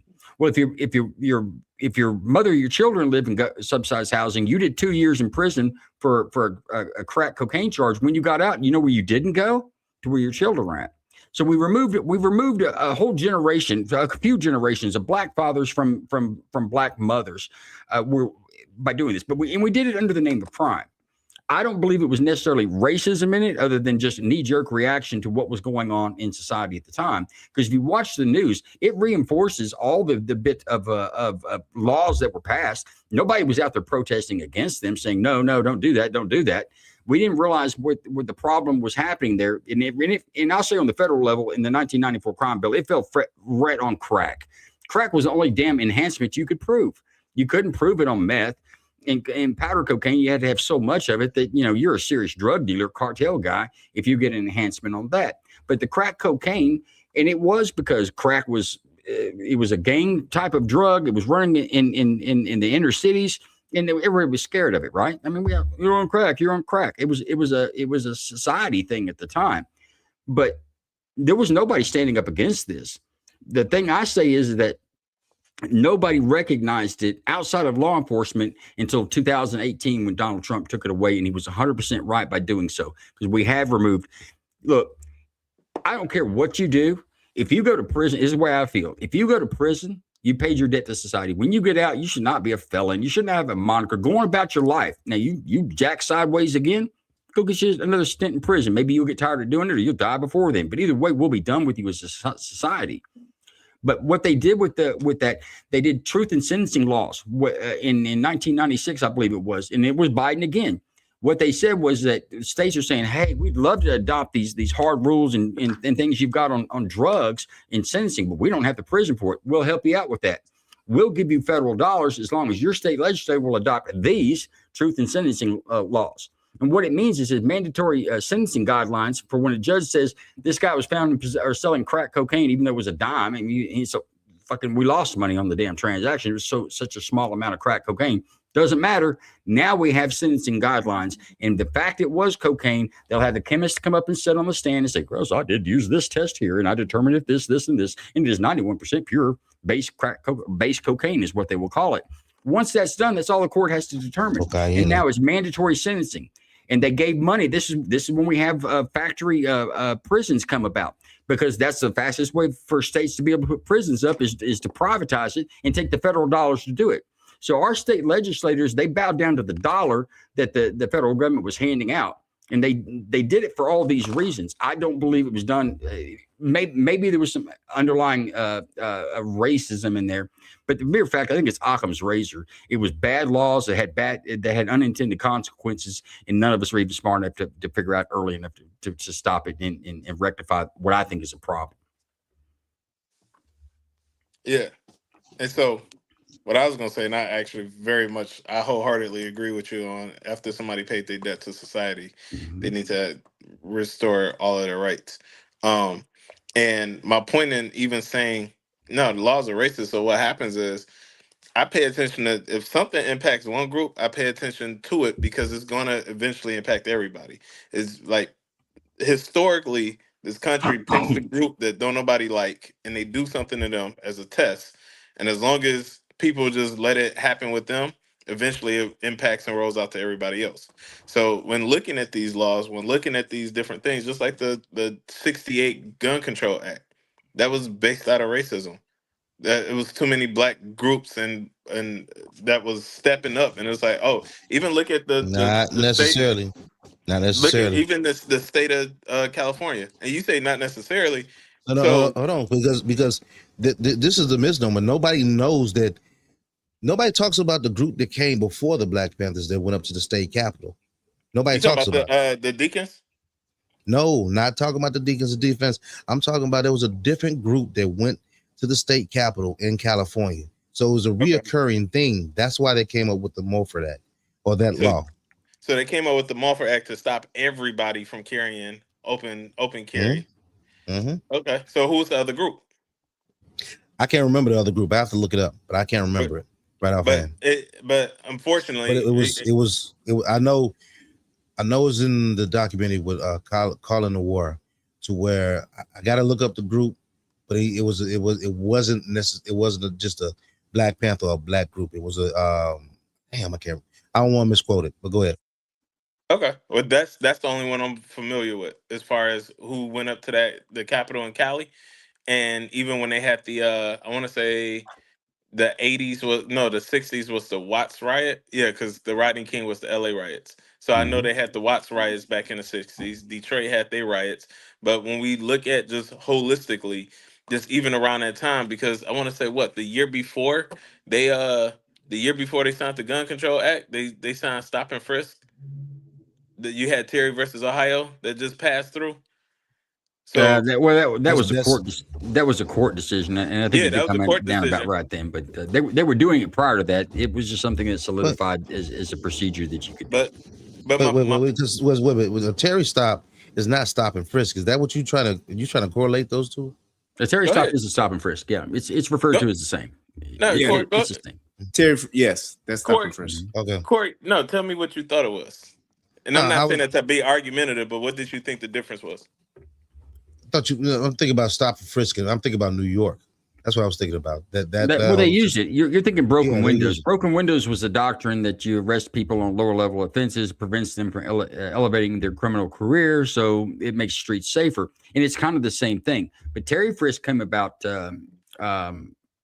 And by the way, it had nothing. It was a white officer and two white people that had this encounter. All it said was that an officer for officer safety, having some experience, can rely upon a hunch to do a pat down of the outside of your clothing just for firearms, just for weapons, that they could do that for officer safety. And that's all that Terry Frisk said. Now, has it been used? And I think Terry Frisk is right. I think the decision is right by the Supreme Court. I do have an issue when agencies use it it cannot be used as an investigative tool. The guy, the officer, I can't remember his name, that did it that day, he did not use it as an investigative tool. He had used his other means of investigating to determine something was awry. He just patted them down and they said, hey, he didn't have probable cause at the time, so therefore you got to throw it all out. And Terry versus Ohio just reaffirmed that he did have the right to do that. But when and you go back to New York, I think New York went too far. You cannot use Terry Frisk's and let me see this guy. That's what I was I'm talking just going about. to walk up. I'm just going to walk up and pat this guy down to see if he's got enough on him, and then I'll arrest him for what I patted him down. That is an improper way of using Terry Frisk, and I think if it was challenged at the Supreme Court level, you'd see that. And you've seen agencies get away from it now. Some agencies prohibit almost damn near you can't do a pat down on the outside without being able to articulate some pretty stiff, reasonable suspicion. But Terry versus Ohio says that you don't have to rise to the level of articulable suspicion to do a pat down. Right. And that's where I think it goes left at, because like you in New York, they was just doing stop and frisk. We just get out. I don't give a fuck who you are. We just gonna get out and stop you. Well, then it's an but you didn't have investigative any tool. reasonable suspicion. No, I'm saying when it became very problematic, that was the reason. Yes, they were abusing it. When you just hopping out the cars, because technically the police can talk to anybody, but when you're stopping me and you say, "Hey, come here," and you're doing that to Mhm. pat me down for no reason at all. You're not conducting an investigation. You're not looking for somebody. There's no current call that you're on as to why you're stopping somebody. That's when you start abusing that. It should have to be something that precipitates that interaction to occur to where you're stopping them, and then the frisk is legit. There was a few times and I can't think of the cases that came out specifically out of New York, but there used to be a term used in law enforcement that somebody's walking through an area, known drug area. Hang on. Known drug area. You'd see that in reports, and they would use that as some sort of a probable cause or reasonable articulable suspicion, saying that there's a black male that's walking down a known drug area and he's dressed like a drug dealer. So therefore, I now have some sort of legal authority to approach this American, this citizen, and intercede into their business. And New York was using it just like that. But we've had cases like Gant versus Arizona with incident to arrest, which is very similar. If I pull you over and arrest you for a traffic warrant, and I'm just going to search your car, incident to arrest, because I arrested you on a lawful cause for the warrant. Now I'm going to search your car and I find a key of cocaine. That actually happened with Gant. But the Supreme Court even come back and redefined search incident to arrest with the Gant. Because in the Gant case, the guy shows up. They knew he didn't have a driver's license. They saw him drive, right? So that's good cause, right? I know this person doesn't have a driver's license. They're driving a motor vehicle on a public roadway. That's good probable cause. I can now make contact as law enforcement. But when they made contact with him, they say, hey, I know you don't have a driver's license. You jump out. But they were also at the residence because they had the information that drugs were being dealt out of this house. They'd been there earlier in the day, tried to do a knock and talk. They said, hey, go pound sand. The owner's not here. So Gant was the owner of the house. When Gant returned home, they're standing in the front yard. They say, hey, pull in the driveway, jump out. You don't have a driver's license. I'm going to arrest you for operating a motor vehicle on a public roadway with a suspended driver's license. Good arrest. They arrest him, put handcuffs on him, and put him in the back of their squad car. And then they searched his car, and they found literally a key of cocaine wrapped in a jacket in the back seat. The Supreme Court said, look, we allow you to search incident to arrest. The subject could feasibly get back to the car and have a weapon there. For your safety, we allow that. But you can't put him in handcuffs and then put him in the back of your car so he is no threat to anyone, and now say I'm searching the vehicle for weapons for a threat. You can't do that. And they established that in Gant versus Arizona. But to go one step further is that they also prevented the ability for officers at this point I'm double talking. I'm saying the same thing. But that narrowed down what incident to arrest was. Yeah, I'm getting old. Incident to arrest, it narrowed it down. And we've seen Terry versus Ohio being narrowed down by policy because there are a lot of these things that, in particular, using the term in a report, a high traffic drug area or a known drug trafficking house or a house known to traffic drugs. You can't use those in your report. It's not articulable. You have nothing. If that's all you've got, you got nothing. And when I was a young rookie on the beat, I arrested a guy, pretty similar situation. It was in an area that's like that. And the guy was just looking hinky and suspicious. And I had good probable cause to make contact with him. I can't remember what it was, but it was solid. But I used in the report that I observed him walking in a known drug trafficking area. And I got yanked up on it pretty quick by my supervisors. And that's when they explained to me that, no, you can't do that. But it was because of some recent court cases that came out of New York, late 1990s, early 2000s, that started to narrow down how officers can use that stuff. And I agree with this, by the way. I think I think Gant was I think officers were misusing incident to arrest much. I mean, on a basis that would probably shock all of us. Yeah. We were doing it in my unit. There was a lot of cases after Gant come down that we had to just let go because that was all we had. I knew a guy had a traffic warrant, put a unit on him, stop him, arrest him for the traffic warrant, see what's in the car.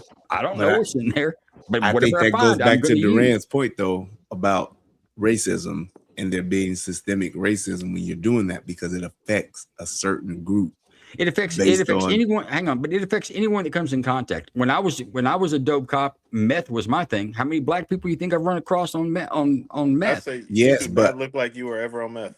Yeah, I was gonna say though, but when you're talking about the disproportionate, it's gonna put you in that area, and it's gonna be disproportionate because it's more crime in the hood than it is in the trailer It's more, park. it's That's just that's you know what? it's That's just 100%. That's 100% not true. You take any low economic level, same economic level, white, black, or Mexican, and you put them in different places, you will see that wherever they're at, that will be the highest level of crime there. They'll have more calls for service. There will I be would more love to crimes tell y'all. reported. It's 100%. there's a suburb in Chicago, near Chicago, called Posen. Posen has a very large trailer park in there. There are more calls on the south side of Chicago and Inglewood than there are in Posen in the trailer park. Not to say that there is no crime, but there's a higher volume of crime in Inglewood than it is in Posen. And that's not, and it's because not to say that there's no drug use. Hold on. So hold on, Joe. So we're talking about two different states, right? What Joe has seen down in Texas may be different from what's going on in Posen. Yes, and that's why I think if you did a general chat GTP search, you would find that there is a correlation between economic level and activity of crime in neighborhoods. It's correlated more to income level than it is to color. When you're talking about violent crime, I'm talking about crimes, calls for service. Calls for service is all I'm talking about. Calls for service, the hood gonna beat you hands down. But when you're talking about let's just talk about violent crime. Let's talk about the stuff that's really where it's going down. You talking about on a Friday night. It's gonna be more busier. Not to say it's not busy, but it's gonna be more busy on the south side of Chicago than it's gonna be in a trailer park. And it's just because of the density. It's way more people in the hood than it is in a trailer park. How many when you looking at your typical trailer park, you got one other factor as to what is the poverty level in that trailer park. Is this a trailer park where it's just retired folk, or is this a trailer park where it's poor folks that's there? Right. So down yeah, here, that's when you're gonna have the meth cooking and all that parks. stuff. We don't have trailer parks with retired folks, right? We have trailer neighborhoods, and it's poverty. And what I'm saying is, it really doesn't matter where you're at. If you look on, more crime happens associated with economic status than it does, right? We talked about this earlier, how black people are more violent and they commit more crimes and all this. But if the black person lives in South Dallas, that may be true, but they live in Frisco, it seems all of a sudden it's not true. So maybe it's not the color of their skin. So is there more crime in Stop 6 than it is in Frisco? In South Dallas, yeah, South Dallas is a hell of a lot more crime. Okay. So, but hang on, there are black people that live in Frisco. It's an economic level. It's not the color of their skin. That's a part of it. But when you have it where it's disproportionately more people that are in an economic bind are living together, then you're going to have more crime. Just like the projects in Chicago. The projects in Chicago, you had a high concentration of people living on government assistance, which made the poverty level low. And those people being together, they committed more crime than they would be black folks in another area. Yeah. Wait, now you said black folks at the end. I agree with all the way up till you get to the color of the skin. Yeah. And I'll tell you that I worked in multiple different jurisdictions in a drug task force. I know some neighborhoods that are all Hispanic. There's not a black person around. There's not a white person around. Very large Hispanic impoverished neighborhoods. The crime rate there is pretty high. Now, they don't call for service as much as black neighborhoods or white neighborhoods. But I know from I don't know any Asians. I don't know any Indian poor neighborhoods, but I know white poor neighborhoods, black poor neighborhoods, and Hispanic poor neighborhoods. What they have in common is multiple calls for service and a lot of crime. Right. Just like how you can say there's more. The color of the skin is not the indicator. So just like you say, it's more white people on public assistance than it is black people. That's a fact. That is. That's a fact. However, the whole state of Louisiana, where those white people live, there's another part that indicates the level of crime in that area. When you have more people living in a dense populated area that are poverty stricken, those people are going to have more crime in those areas. So if you're going to make a law that's going to impact or trying to fix the crime by locking up more people, There's a system that's in place that's going to negatively impact a group of people that's already living in a poverty-stricken situation. I think because that's they're what you going to find out naturally inherently have more I crime. think that's an after the fact thing. I don't think that's something that people could determine before the fact. It didn't, and I'm not going to dispute you. The 1994 crime bill 100% impacted black neighborhoods and black fathers more than it impacted anyone else. Wait, hold on. We're gonna talk about this next Thursday. I want to go up there and bite my wife's booty cheeks, right? So next Thursday, we can talk about the 1994 crime bill. Sound like we all gonna come in next Thursday? Yeah, I am going to. I'll be late that day. I'm taking a process serving class. I'm about to be a process server. So that ends at 10:30 Eastern time. Bro, I can help you out with that. You go 3 times, take a picture after that, tape it to the door and take a picture, take it back to the judge you're served. You're good. There you You're go. passed. Bingo. It's been a great discussion. I want to thank you all for coming. I want to thank everybody out there that watched and tuned into the show. We had 203. I take that as a milestone. I'm moving on up in the world. I'm moving on up to the west side, the best side, and I ain't worried about Detroit or the south side. But you know. Hey, fresh out those Robert Trailer homes. Yeah. No, sir, that is north side. Robert Trailer. Shit. I'm just trying to get to that Posit trailer park. Send me a pin on that. Posit trailer park. Yeah. You get over there. I want to see if I can get me a crib there. Yeah. Oh, less man. crime, man. But all right, go ahead, give your outros, and we'll give my monologue at the end. Joe, go ahead, then Duran, and then tell us where you find you at. Tell us about your show. Tell us if you have any upcoming classes that Duran, or if you have anything that you wherever you want to be found at there, Brian. But go ahead, Joe. Hey, I appreciate the opportunity. It's been a great discussion. I know Durand and I know Brian. They've been on my grand jury show. You guys are great.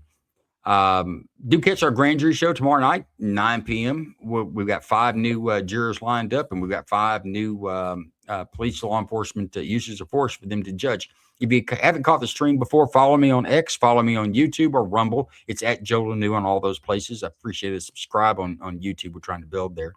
But it's a live stream. It's a 2-hour live stream on a Friday night, but I think you'll love it. We take recent official releases of police use of force videos, and we present them to a fresh panel of 5 jurors, and we just ask them simply if the force was reasonable or not. But it's interesting. We love it. We'd like to catch you there. Appreciate the time, Corey. No problem, Joe. Go ahead, Duran. Hey, what up, though? Appreciate y'all having me on again. Appreciate the conversation as well. I always love a respectful conversations. Those generally go a long way. Y'all can find me. So born and raised Detroit, always rapping home. Keep the buffs on the face just so you know it's real. I'm in the Tampa area. If you live in Tampa, I'm Riverview, right? But if you're outside of Tampa or you don't know anything about Florida, just Tampa. So firearms, medical, safety, security. I have regular BLS, so basic life support. That's for people in healthcare, but teaching CPR, first aid, AED on a regular basis. I have firearms classes coming up. I will be producing a whole lot more classes after July 18th. And that's the next time. Also, I'm having my ladies only range day for Juneteenth. I'm doing a African American firearm history lesson, just so people could kind of understand the rights that were there, then were taken away, and then how it impacts everybody. So it's so important to pay attention to what's going on with our constitutional rights. If anybody's impacted, it's only a matter of time before it's going to impact you. You can find me on socials at Lima Mike Bravo, so LMB.theeducator or LMBtheeducator.com. Company name is Tactical Education and Defense. Appreciate y'all. Thank you, sir. Go ahead, Brian. Yep, you guys can catch me at the Relationship Rehab on YouTube. Also the Relationship Rehab at Rumble. Also, I have a second channel on YouTube called United Guns of America. So you guys can check that out as well. I'm also on Twitter at Relate Better and Instagram also at the Relationship Rehab. So thank you, Corey, for having me on, man. It was nice chatting with all you guys, man. I appreciate the conversation and the time. I want to thank you all for coming on. I want to say this out to the other people out there. I think, for the lack of better terms, I think it's bullshit when you make an excuse for bad behavior. I don't think that kid should have been carrying a gun, and that was one of the main factors as to why he was shot. Duran, can you mute right quick? I don't think that kid should have been carrying that gun. That's one of the main factors why he was shot. He didn't know what he was doing with it, right? Whether he was trying to get away or not, everyone wants to go into the legalities of whether chase a fleeing person. Well, as we look at the law in South Carolina, he actually was right and justified what he did. If you don't like the law, find a way to change it. But the first and foremost is to learn the law. You don't want to learn the law? They continue to make laws that you don't like. They'll continue to make laws that are not in your good interests. If you wanted to keep going that way, you want to keep giving government the power, just ignore the law. They'll make whatever you don't like. Just ignore it. To all the people out there, whether on Facebook, X, anything, you may look at some of my posts and you may be confused about, why do you make that post? Why do you make this post? I would hope to, provoke some type of thought. But even more, fuck that. I would hope that you would come here and sell it. A lot of y'all like to talk a lot. You like to type in the comments and like to say a lot of shit. But you won't bring it here. You won't talk. I think that's sad. I think that's very sad. These are very complex issues. Will we fix it here? Probably not. But it's not going to stop us from talking about it, trying to get an understanding with each other. A lot of you all are scared to talk about the real issues that plague America. Hopefully we can solve all that. Thank you all.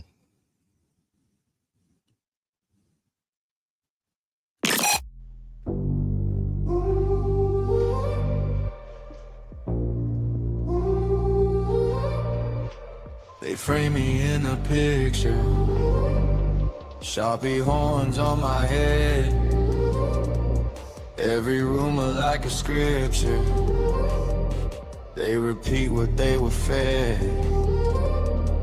Yeah, I'm walking through the whisper, let them burn me in their tails. I keep receipts in my ribcage, every scar, every DD. Call me the villain, paint me in black, blame every crack in your heart on my back. But when the curtain's falling and every mask is gone,